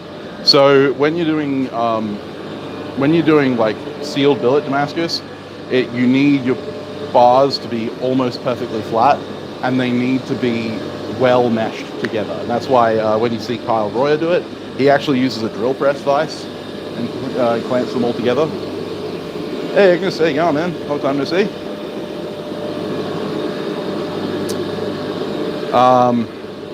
For me, I'll actually put all of my bars on a disc grinder to get them really flat prior to stacking up for a fluxless weld. But yeah, there are a lot of things that can go wrong in Damascus, as you can tell. And even someone who's done it a lot, like me, gets it wrong.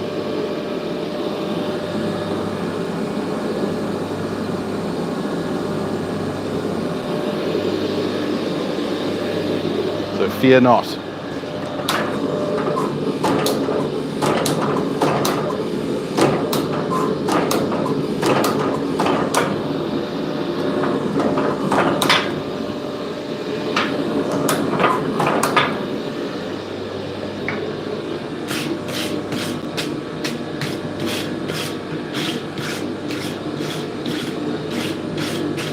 Okay, let's retry the re-square.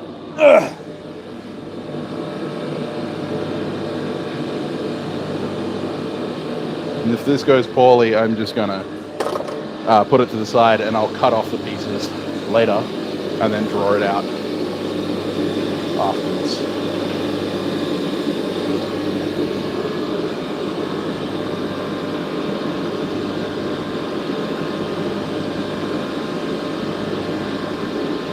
Well, yeah, that's what I'm recommending, High Desert, is either a TIG welder or a gassed MIG.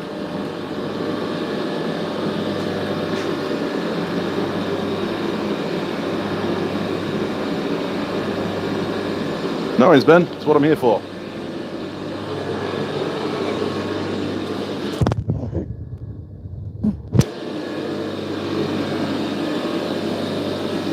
Where are we? We are hoping that I can actually get some usable material out of this billet, because I was a fucking idiot and decided to use stainless rods to weld this together, and it's inhibiting my welds.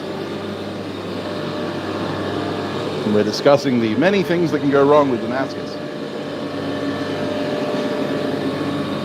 if you don't do proper prep. Now, while I understand, and I've seen Tim's video, Big Dog Forge, on doing dirty Damascus, and yes, it is possible entirely possible. It is not advisable.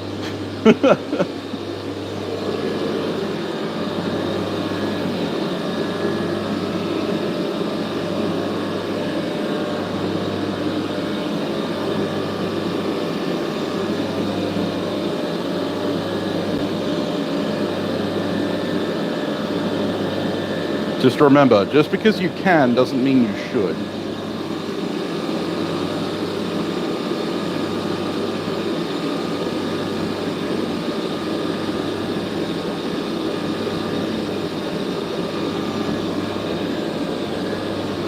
Yes, Ben, it will, yeah.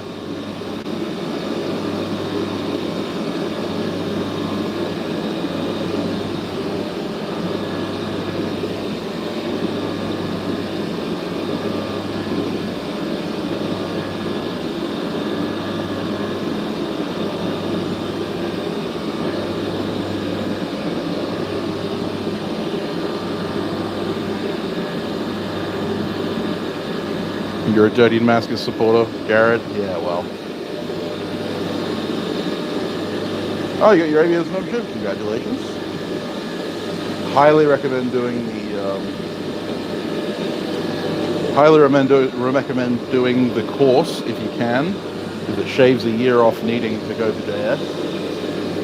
Okay, a re-square.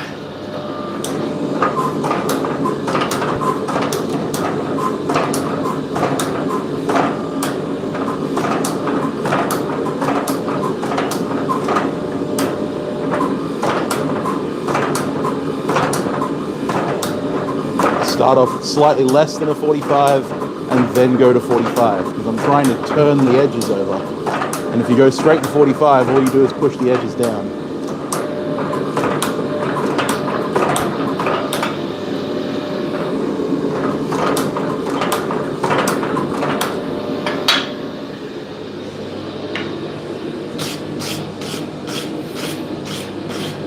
That'll do just fine.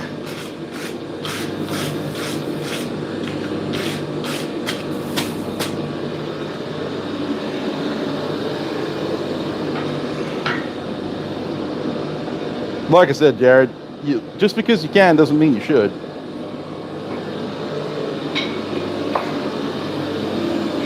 But you do you, buddy.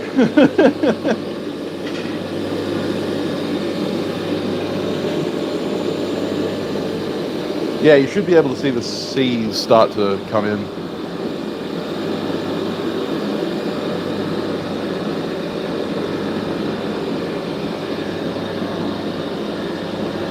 Yes, you do, Caitlin.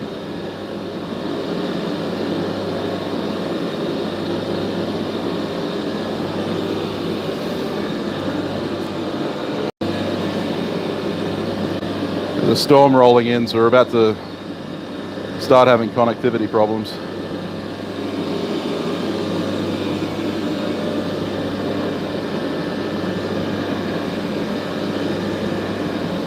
It's as focused as I can get it.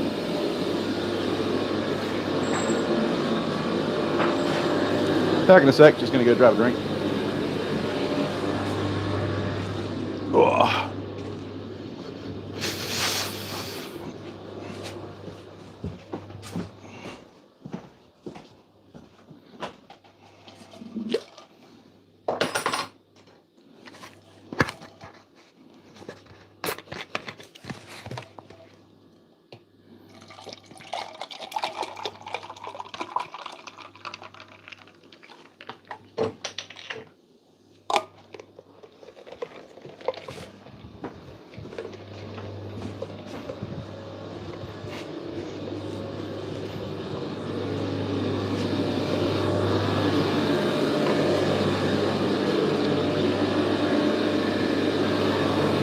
Drinking out of my new awesome tumbler, courtesy of Mr. Wayne Heights.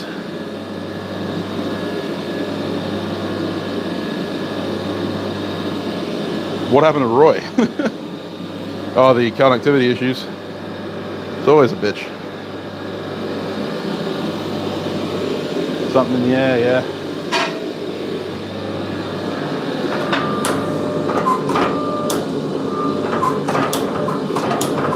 You might be right.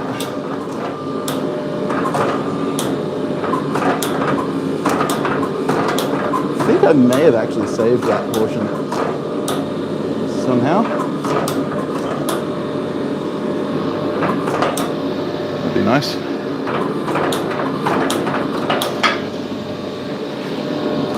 Straighten the handle out a little bit.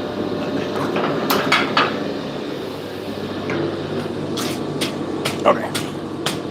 Let's draw this baby out.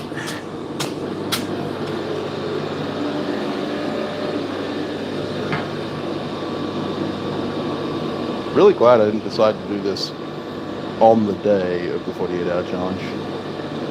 So I'd probably end up spending 48 hours just making the Damascus.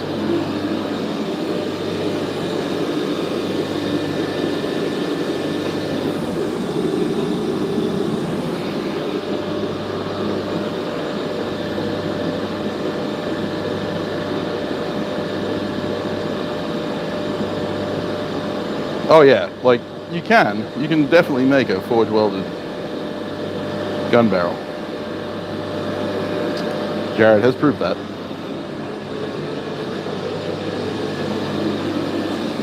Really love this tumbler, by the way, when it's fucking awesome. It's finally a me-sized cup.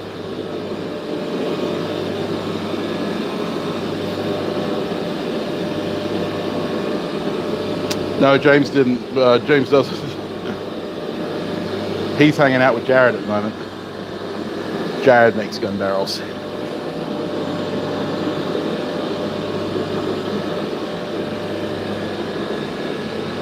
Jared does all kinds of crazy shit.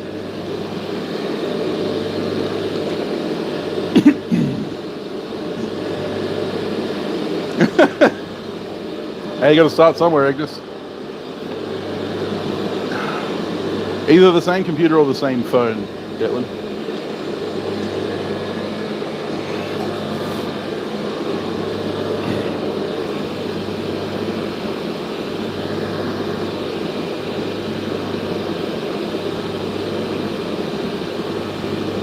Make some Mokame. Yeah, I might do that. Maybe.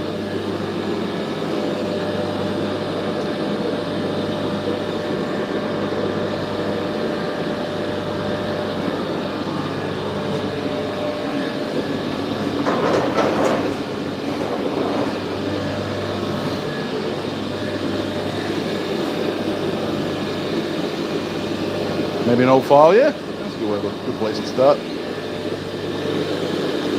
Okay, time to draw this sucker out.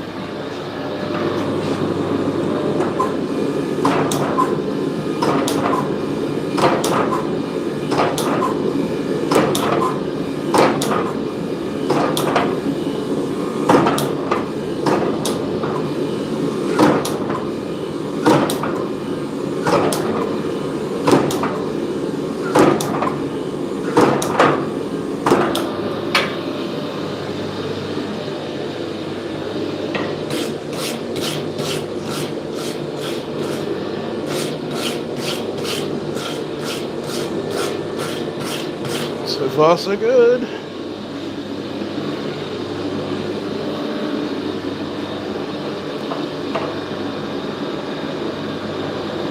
Kind of like the optimist that threw himself out of a 17th story window. Every floor going down, you can hear him as he passed the window. So far, so good.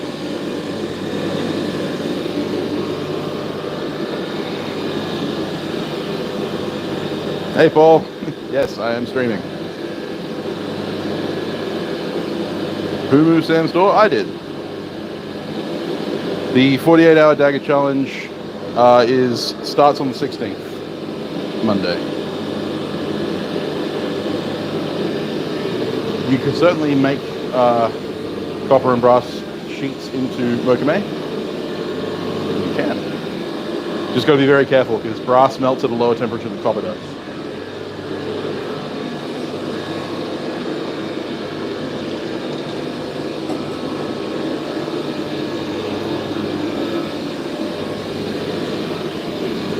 Summer will be over and we'll be back at work. Ah, fair enough. That sucks.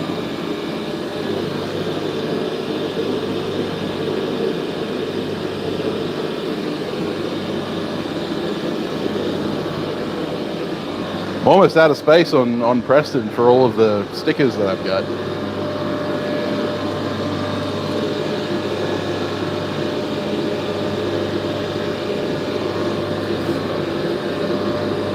Which is awesome. Love it. Thinking I might start sticking them to the door. Down there. Save your spot? Yeah, I will. First day of school, yeah, well, you know, it's happening here too. Not in WA, thankfully. Do it, Josh. I want to see it. And then I want you to inlay that into the pipe walk you're going to make for the Forge Cast Challenge this month. Mokame Gane pipe walk cap. Hey Adam, how you going, man?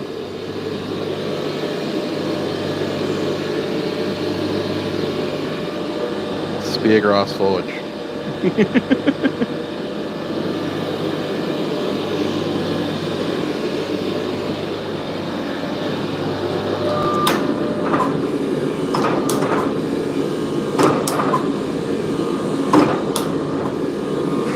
It did pop open a little bit, but I think I saved a little bit more than I lost, so I can be happy with that.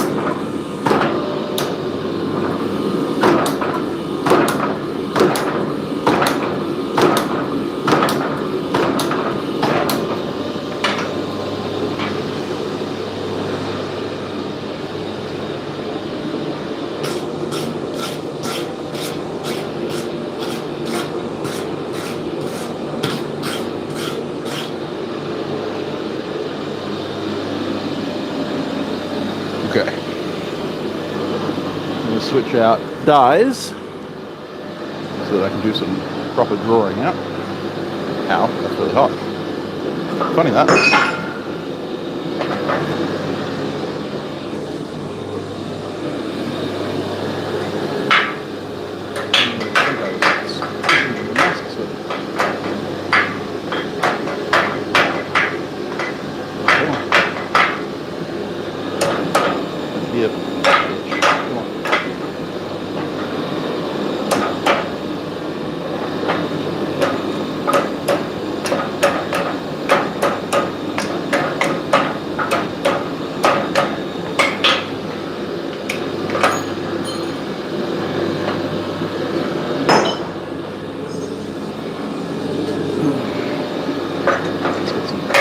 Squishage going.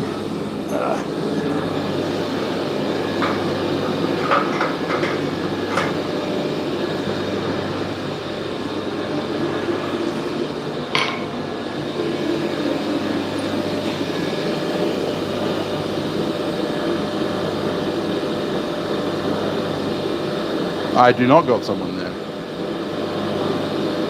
So that food's 10 drops. Yeah, well, you know. No time like the present.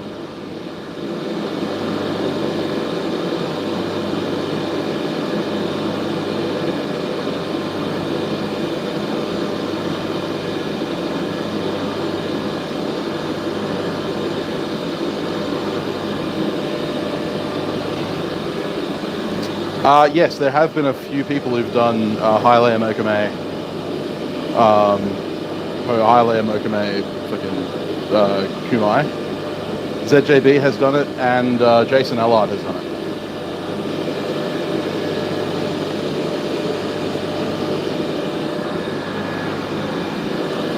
Can confirm. It can be done.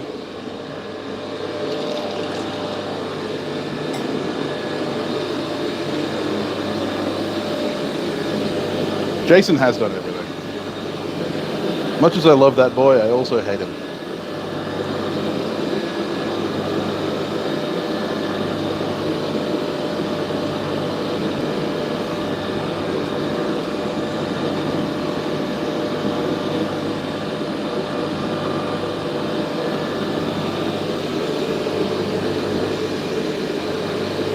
Yeah. Zane is some pretty talented dude.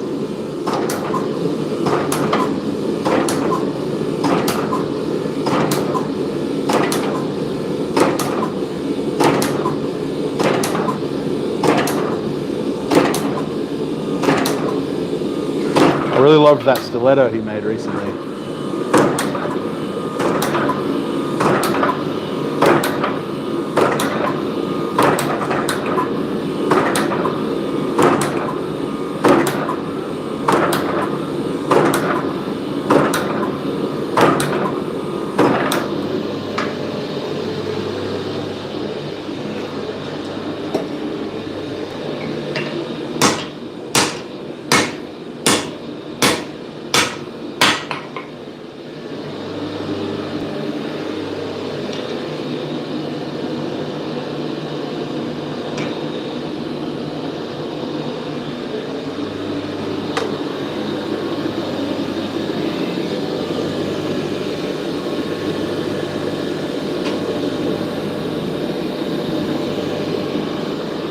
See you later, Josh.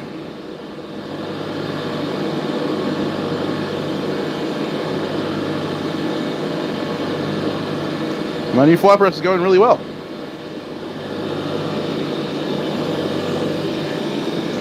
There it stands. Set up in its new operation as my Maker's Mark tool. I was having fun the other day.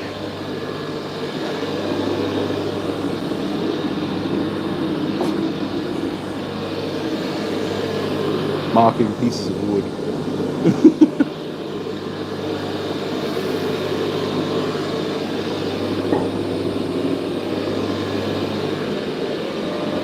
But I recently forged out 2 rounding hammers.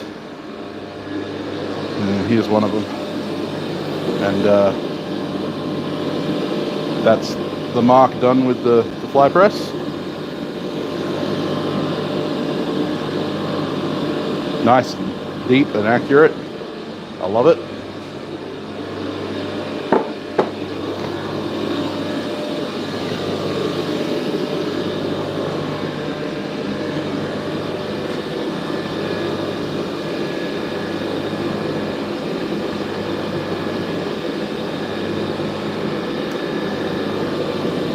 He is indeed going night, Ben. He's going night night.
I didn't quite get C's, I kind of got Z's. Oh well.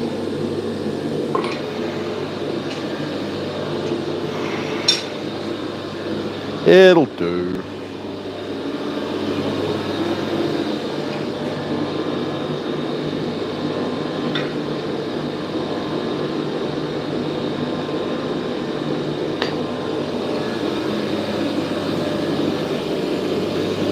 The layer count for this billet at the moment is 17. 17 layers.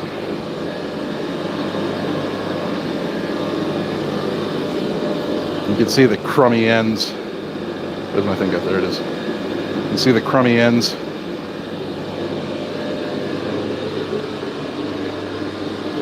And they'll all get chopped off.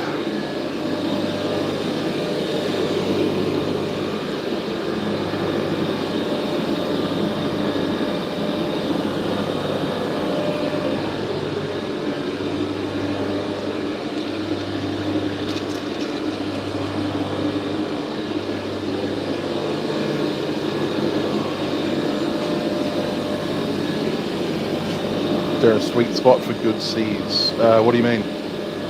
No, I'm going to stack and weld. Yeah, no, I'm going to make W's.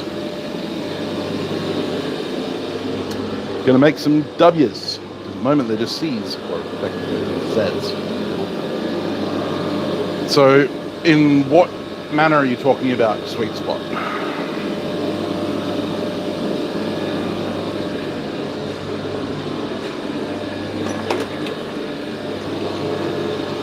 Need more chalk.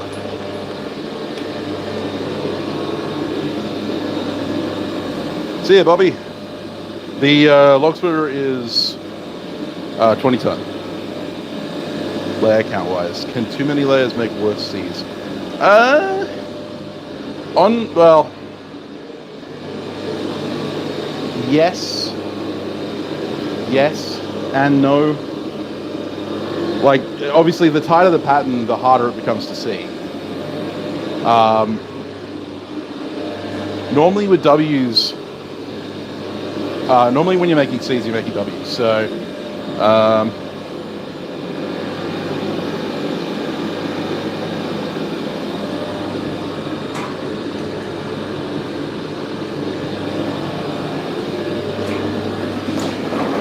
don't forget to like and subscribe, guys.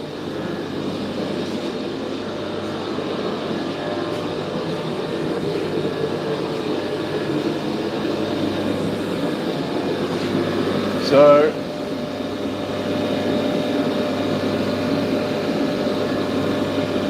if you've got a bar like this, so this is the bar right now, and it's got C's in it.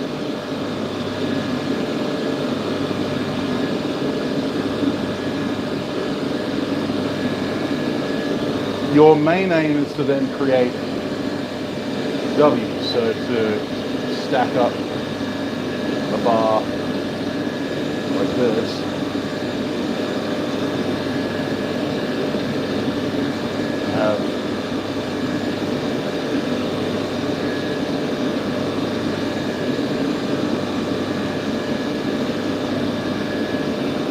Like that. So these layers here aren't as important because once you've smashed it down, you end up with a bar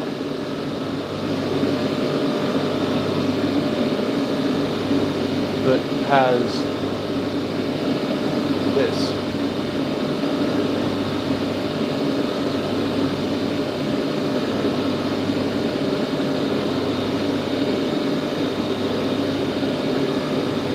Like that.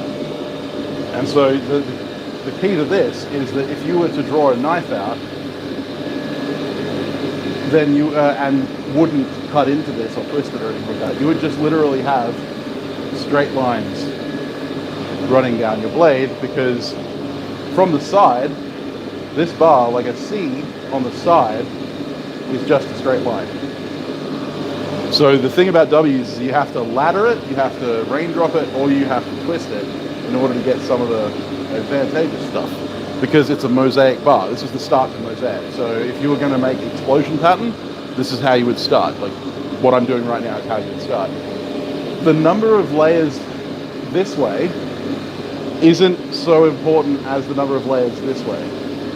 But because you're going to be layering it this way to create your W's, if you have too high a layer count at the start for the C's, you're going to end up with too muddy of a pattern when you come to make the W's. Hopefully that helps.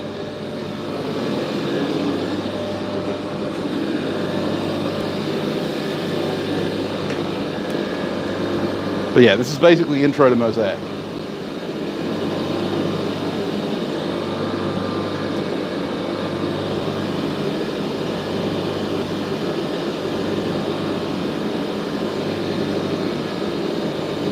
It kind of does, Caitlin, it's true. I'm really crap at drawing.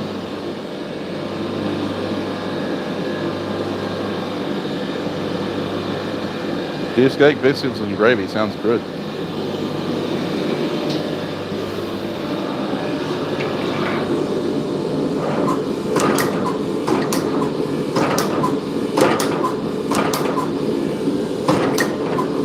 I have only one problem with that dinner. Where was my invite?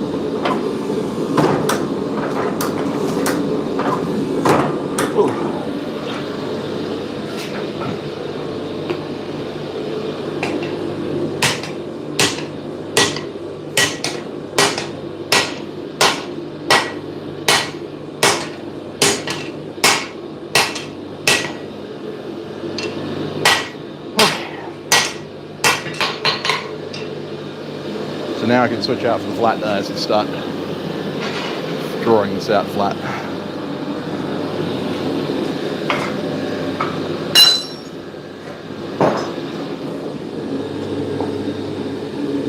These are still pretty warm. Ow, ow, ow.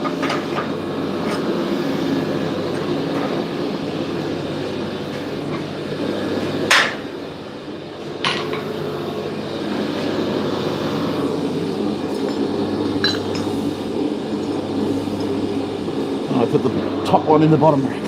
That's why it was so hard to fit. I'm gonna have a bitch getting that out.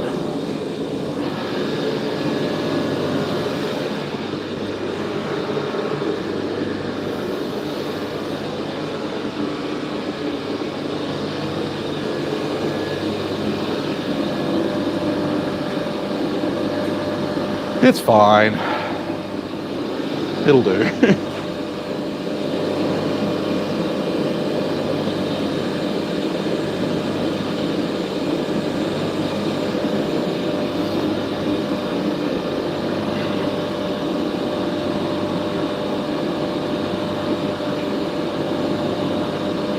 Even hit the bell for notifications. Awesome. Good at drawing out. Yeah, that's it. That's my ticket. Bad at drawing. Good at drawing out.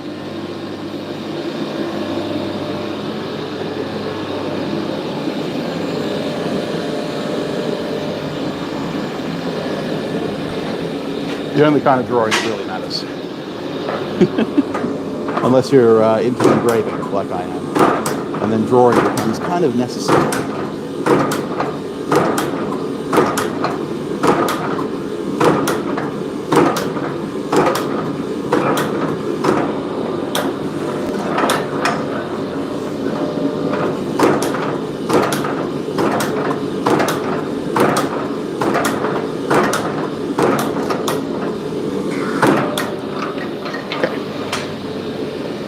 That bit's flat.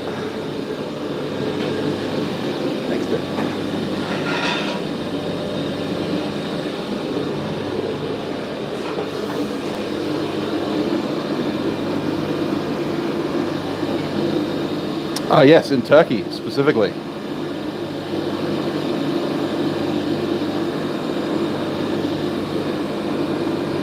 I learned that the hard way when I started working with a Turkish coworker of mine.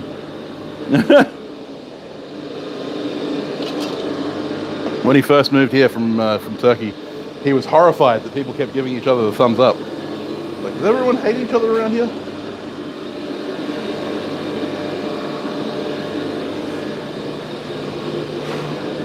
And I was like, yes, but not because of the reason you think.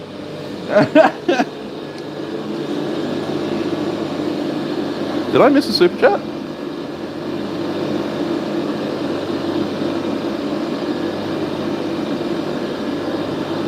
No? Yes, maybe.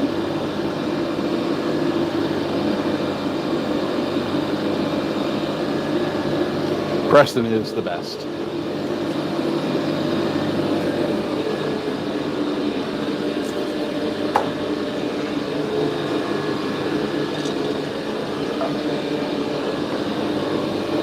I need a new name for the fly press.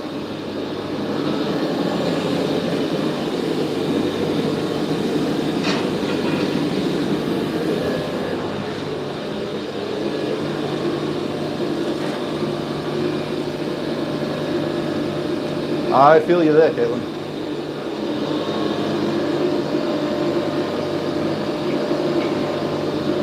Rob's McSquishy face, yeah.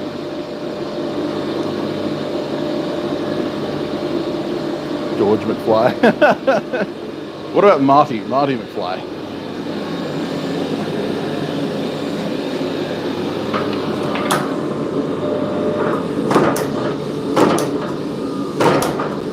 Marty McFly press.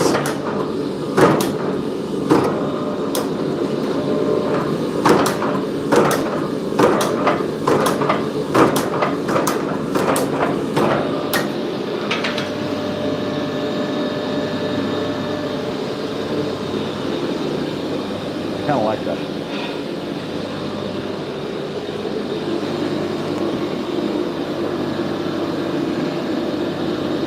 Dexter from Offspring, yeah. Marty McFly press. I think that's going to be the one. Cool. Marty McFly press. You're gonna have to make nameplates up for Preston and Marty.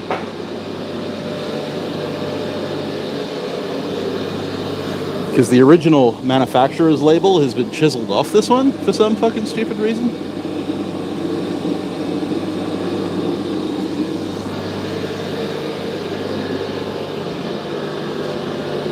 Excellent. Marty. Oh, you mean Jeff Goldblum? Use Marty to make his nameplate? Yeah. Jeff Goldblum, yeah.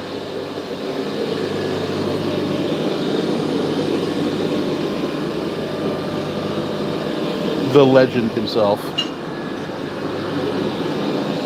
Sometimes nature finds a way.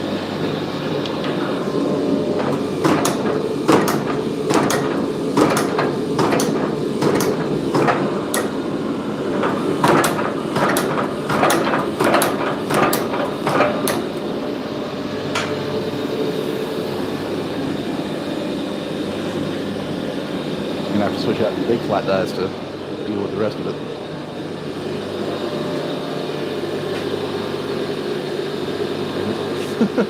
My name's Jeff.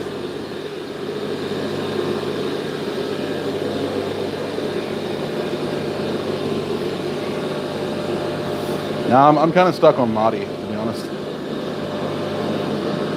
Yeah, pretty much Ben.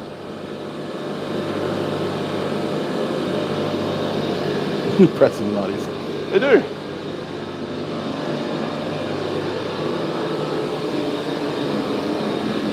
Kind of like Ren and Stimpy. Pinky in the Brain.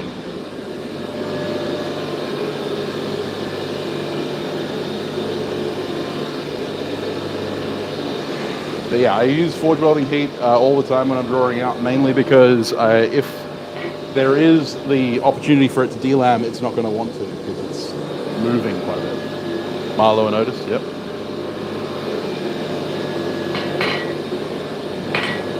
Asterix and Obelix.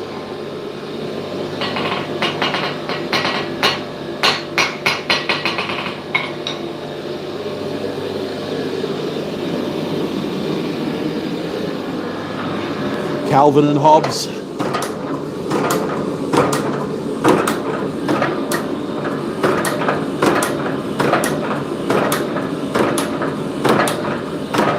Who and Peter Robin.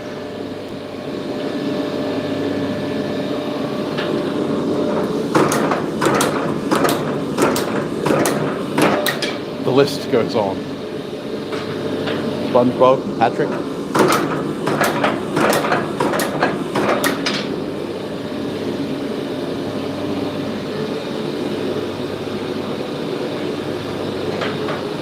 Oh, it's a bar. It's an ugly bar. Bar. Yep, that's going to be a bitch. Get out. First official use of the steel that Wayne's done to pry out pry out one of my press dies. Thanks, Wayne.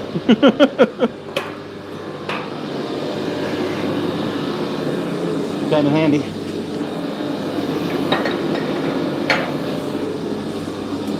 Oh, I can't wait till I build that die holder.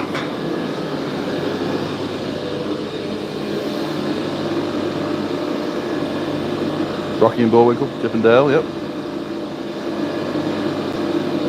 Christopher Robin, yeah. Sorry, Peter Robin. Peter is, yeah. Tom and Jerry, Rocco and Hava, yep.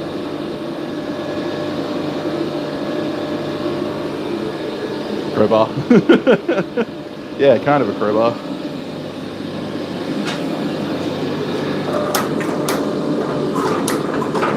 An exceptionally well-traveled and poorly made crowbar.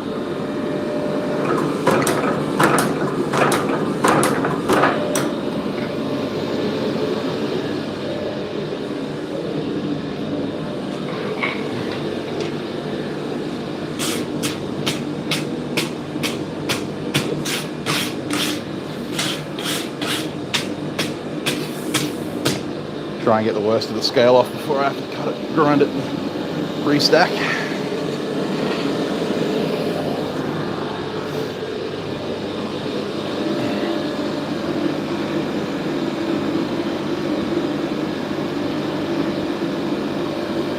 Flip the camera.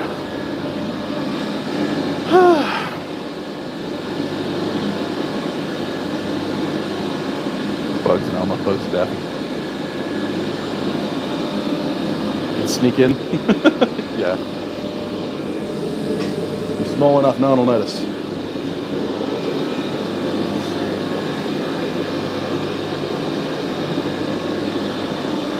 Looping the fly.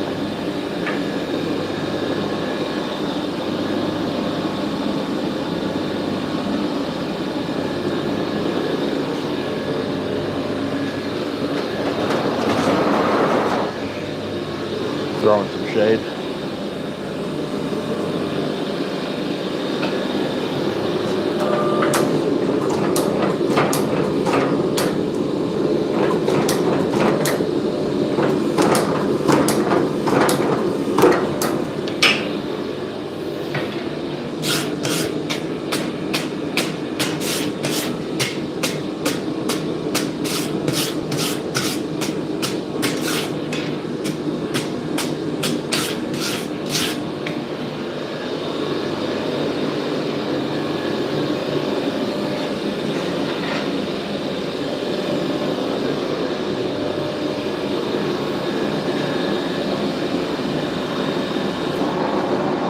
It looks a lot smaller now that it's been forged out, yeah.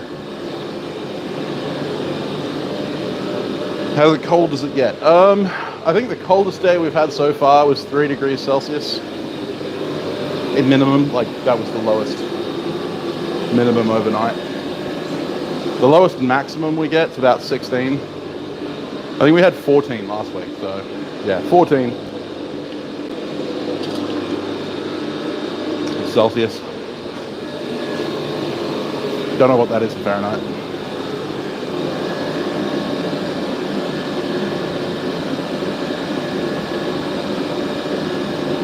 You're not crazy zoomed in. Yeah, well, it's only a little 2-pound bar, 2.5 pound.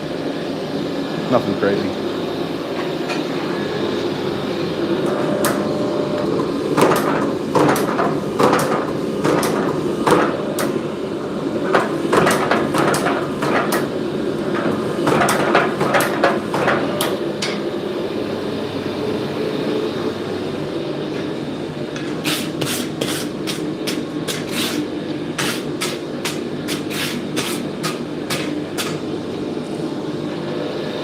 Right.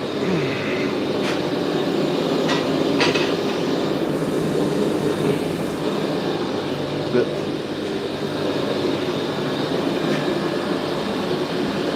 37 Fahrenheit, yeah.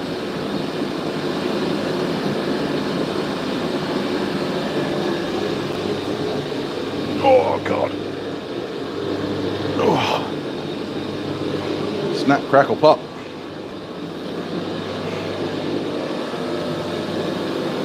So after I get this thing all flattened out, I'm gonna have to jump off because I gotta get ready to go to a friend's birthday party.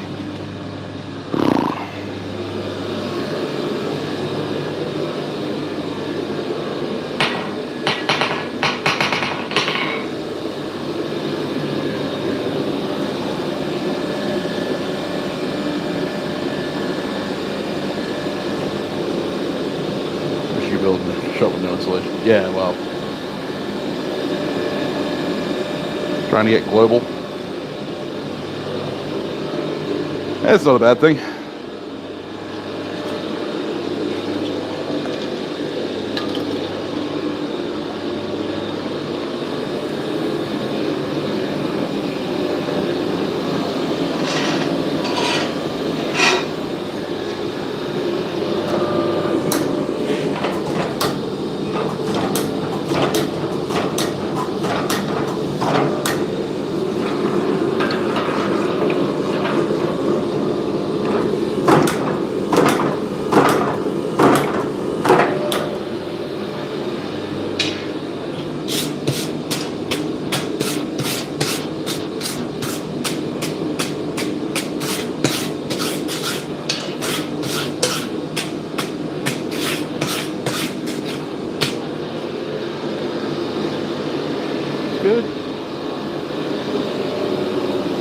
I want it all equal width.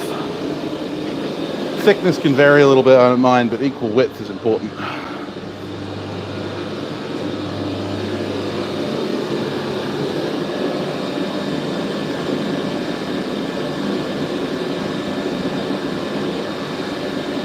Yeah. Yes, my shop gets very tired. Very, very hot. I get very tired. The one at home is very tired whenever I live. I'm sorry.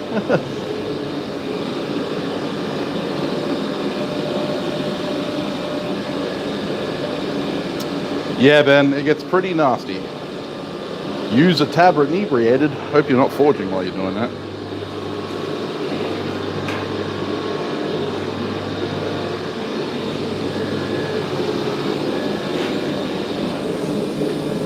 Don't drink and forge, kids.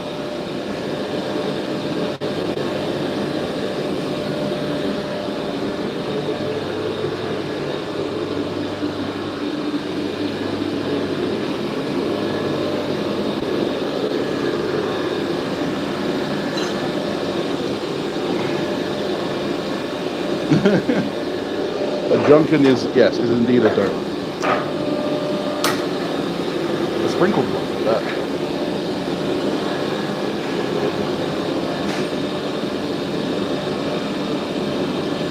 Fair enough, Caitlin. I'll be interested to hear.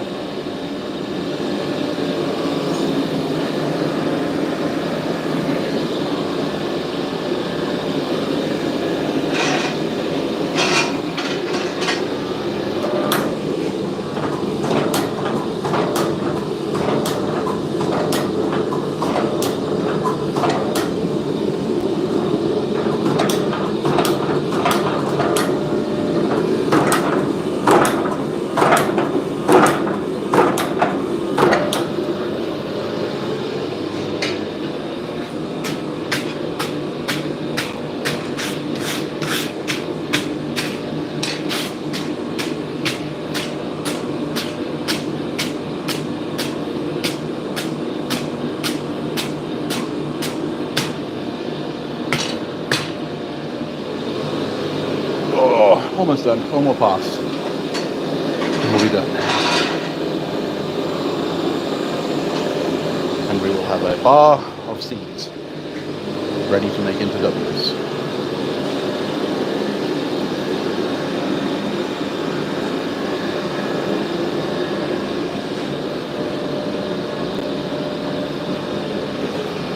Sorry I'm taking so long, donut.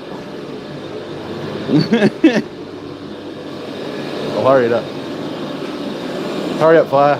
Get hot faster. Duncan needs to call his wife.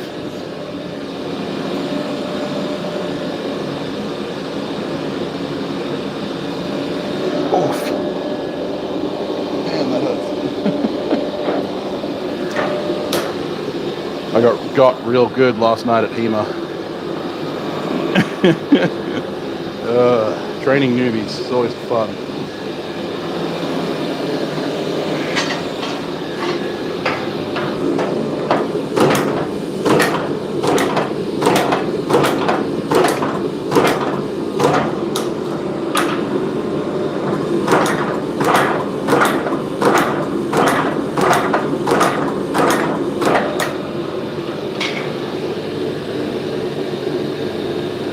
That will do. Nice straight bar of Damascus.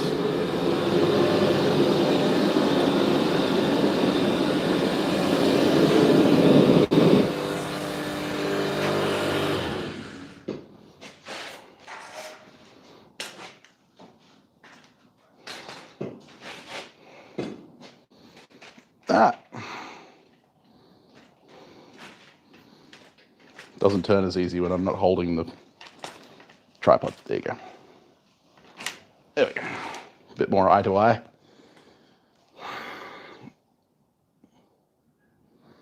I do not have squaring dies. I just forged on the diagonal with flat dies.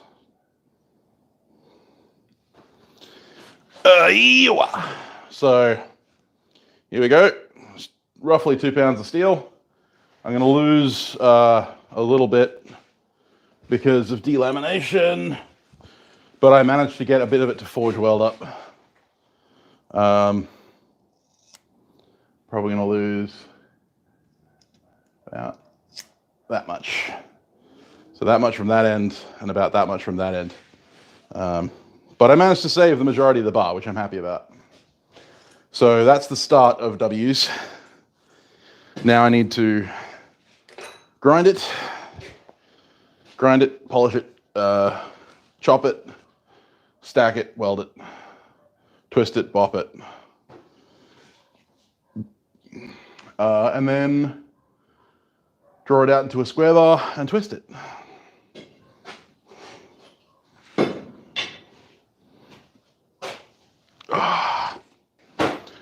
But as I said, I gotta go get prepared for a party up north, and I'm staying overnight at a hotel, so I won't be doing any videoing or anything like that for the next day or two. I've got a couple of hammers to finish. I've got so much on the books. I have, thanks to Wayne, I have a whole bunch of 1/4" W1 tool steel. Get new rods before welding the stack. Yes, I will do that. I will go and get some more. But I may end up doing another stream next week's stream. I might do the final work on the Damascus if I don't get to it this week, because I've got a lot of other work I need to be doing. I can't prioritize this. So I may end up doing a lot more work on this Damascus bar next week, getting it ready for the 48-hour dagger challenge, which will be the week after. So yeah, you can look forward to that. I don't know if I'm going to have a video out this week. I got a really surprising amount of hate for my most recent video, which I wasn't expecting, but fuck it, you know, I don't care at the end of the day, whatever. But it was really funny because, like, of all the things, of all opinions and videos that I've done, the one that gets me the most hate happens to be one of the most innocuous. That being said, I have got plans to make a bunch more videos very, very soon on educational stuff, surrounding engraving and a whole bunch of other knife making stuff as well. So much shit to do and so little time to do it in. I will be doing more work on the sword very soon too. See you later, Paul. But yeah, I haven't heat treated the sword yet. Made your first graver? Nice. Yeah, so I'll be doing some content on making gravers and getting into Japanese style inlay and engraving and all that kind of stuff, doing some more stuff on that. Yeah, no, it wasn't like super hate. It was just like a lot of people messaging me, kind of going, you're misrepresenting what medieval means, and you know, like that's not medieval and blah blah blah. It was just bullshit, you know.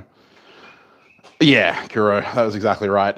No matter how many times I explained that the fact that it was medievally inspired was more of the aesthetic point of view than the, like, trying to recreate a medieval thing, because obviously ergonomic cutlery wasn't a medieval thing, and the ergonomic cutlery is for someone who suffers with a disability and needs that cutlery to be able to use it when doing medieval reenactment, because that's something she loves to do. And I really loved the opportunity to create something that was more in keeping with, more in keeping with the medieval aesthetic that she would still be able to use as a tool. Anyone hates something face else to the rectum? Yeah, fair enough. Thanks, James. But yeah, the whole thing was that I was really excited to be able to give this person the opportunity to do what they love, in a place where they can, fit in. Like the plastic cutlery and stuff like that works, but it stood out like a sore thumb in a medieval reenactment setting. This stuff, whilst obviously not historically accurate, is also more in keeping with the aesthetic. And yeah, you're right. Medieval does not mean rough or bad looking. But like some of them were just pointing out that it just wasn't a medieval style. Like, no shit, they didn't have ergonomic cutlery. like, because they didn't pay attention to people with disabilities back then. And so it was very fucking ableist for a lot of these people to come in and start saying, like, you're not allowed to make that kind of shit and call it medieval. Well, there is cutlery. There is examples of cutlery from the period in which this person reenacts. But the thing is that cutlery is unusable for her because she's unable to grip it properly. That's why she needs fucking ergonomic cutlery. And it just really annoys me that people seem to completely misinterpret what my intentions were with that video, was just to show the build of something that is medievally inspired by aesthetic. It's wood, it's forged steel, but it's very modern. It's an ergonomic shape, and it's also forged stainless. Fuck. I understand that it's not medieval. I'm not trying to tell you that it's medieval. Anyway, that's my rant for today. But yeah, no, it was really surprising how many people ended up getting in my face about it. I had a couple of people in the comment section, but the majority of the hate I got was from like Instagram and Facebook messages and stuff like that, people getting on my back about it. And it made me a little upset, I will admit, because, it's one of those things that, I understand that they're misinterpreting what my interpretation of the video was and what the title meant. But the thing is that at the end of the day, once I'd explained it to them, they still remained fucking obstinate that it was like, oh, you're not allowed to call it medieval. I'm like, I don't give a shit. Fuck you. It's just like, of all of the things that you can get upset with me about, there are plenty of things like that we can argue about. I'm fine with that. But yeah, no, it kind of got to me. I will admit, it did kind of get to me. It's always the stuff that I'm not expecting to get called out for that I get called out for, and I'm like, the fuck, guys, come on. Yeah, I do me, that's it. And, she's happy with the cutlery, and that's the thing. She is now able to do what she wants to do in the community that she wants to do it in, and feel comfortable and, happy in her place in the medieval reenactment community, and doesn't have to suffer with her disability, doesn't have to make do with normal people's cutlery because it's impossible for her to use. I'm all about inclusivity. Everyone deserves the right to have fun doing what they want to do. That doesn't matter if it's blacksmithing, medieval reenactment, fucking shooting, carpentry, you name it. Everyone deserves to be able to have a go. And if we start telling people that they're not allowed to do certain things because it's not accurate, fuck you.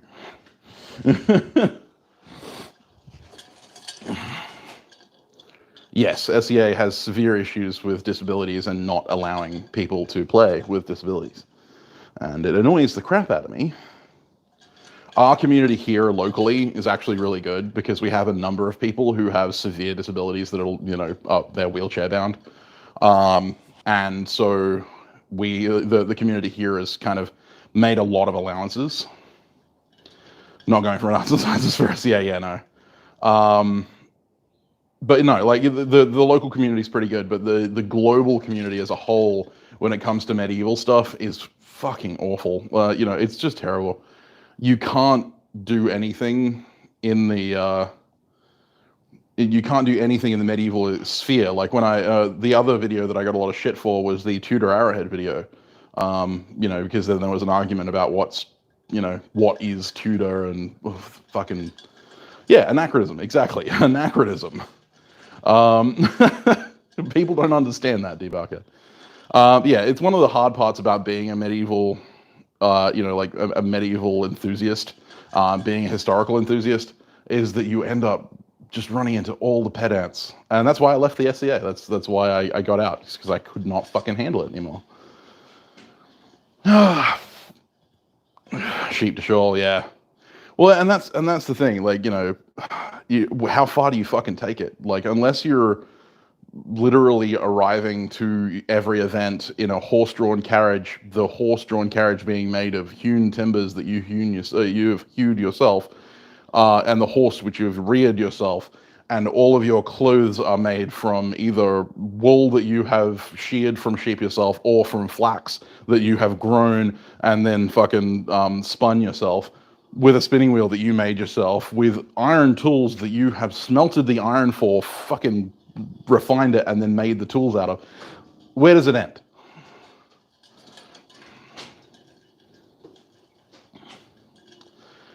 Yeah, and that's it, Kuro. Like, at the end of the day, you know, in the medieval days, they would have done what they needed to do in order to make things work for themselves. The likelihood is that the person suffering with her disability wouldn't have survived as long as they didn't.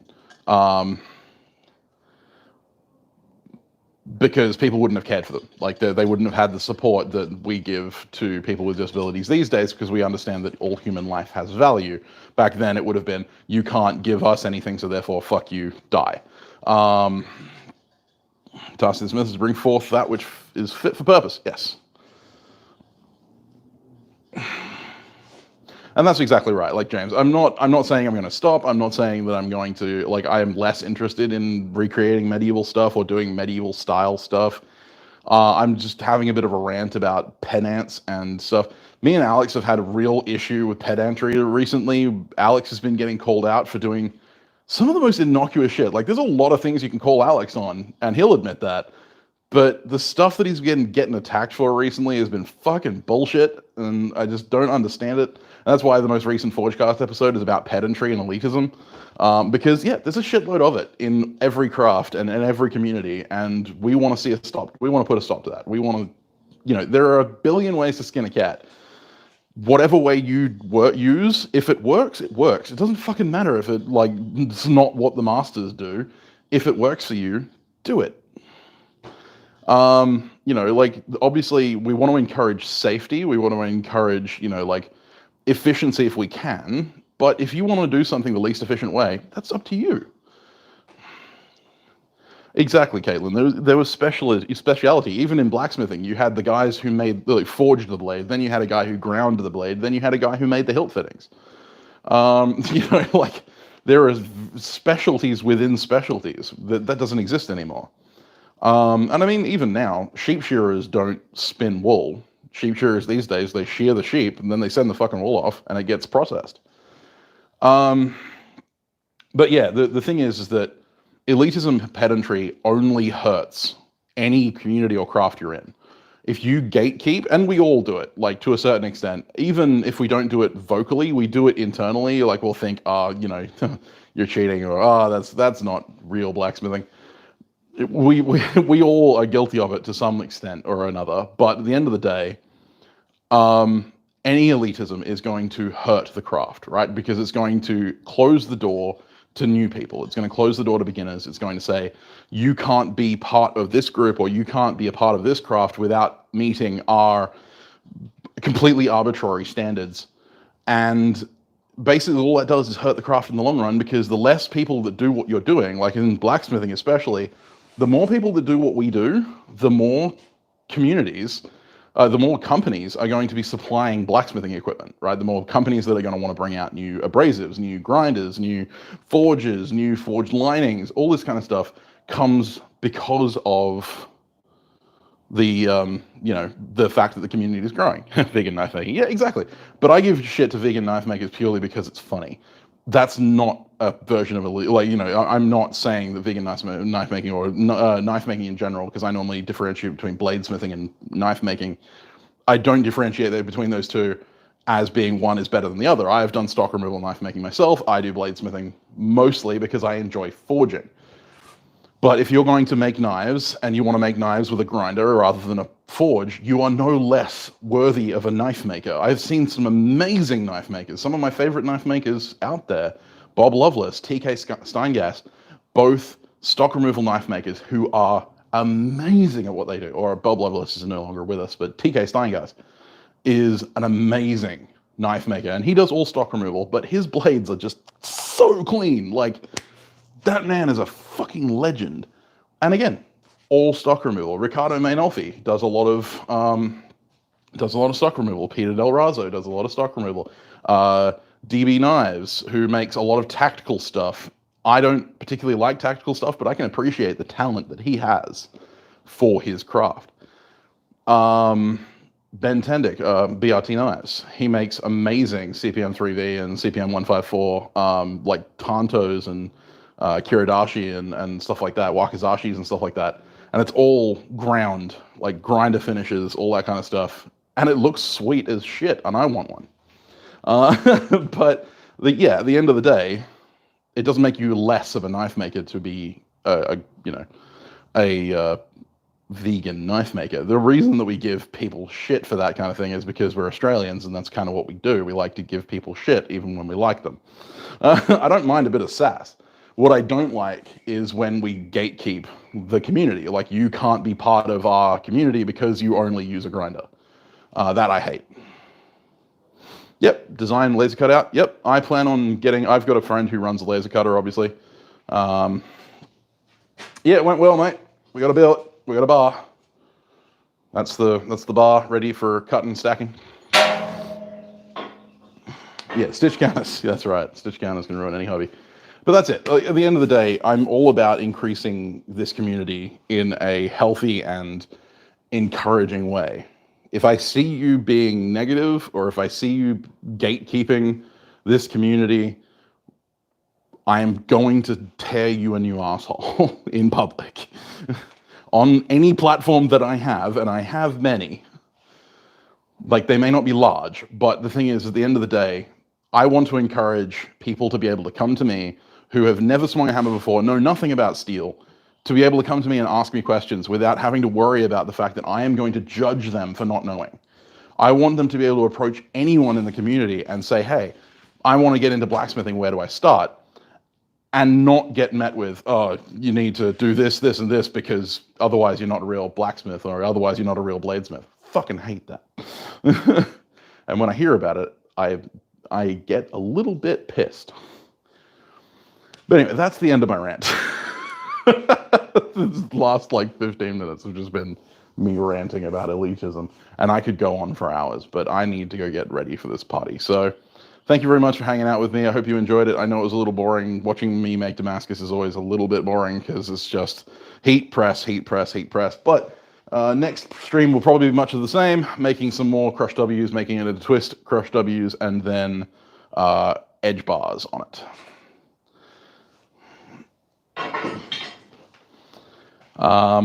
But yeah, I will catch you next time. I don't know if I'm going to have a video out this week. I'm really sorry. I will have a vlog for my patrons if my patrons are interested in seeing what I'm getting up to behind the scenes. I do have a lot of educational content coming out, so make sure you hit that notification bell icon to be notified when I upload new videos. If you haven't already subscribed yet, of course, hit the subscribe button. Thank you for hitting the like button as you came through, and I will catch you all next time. Bye-bye.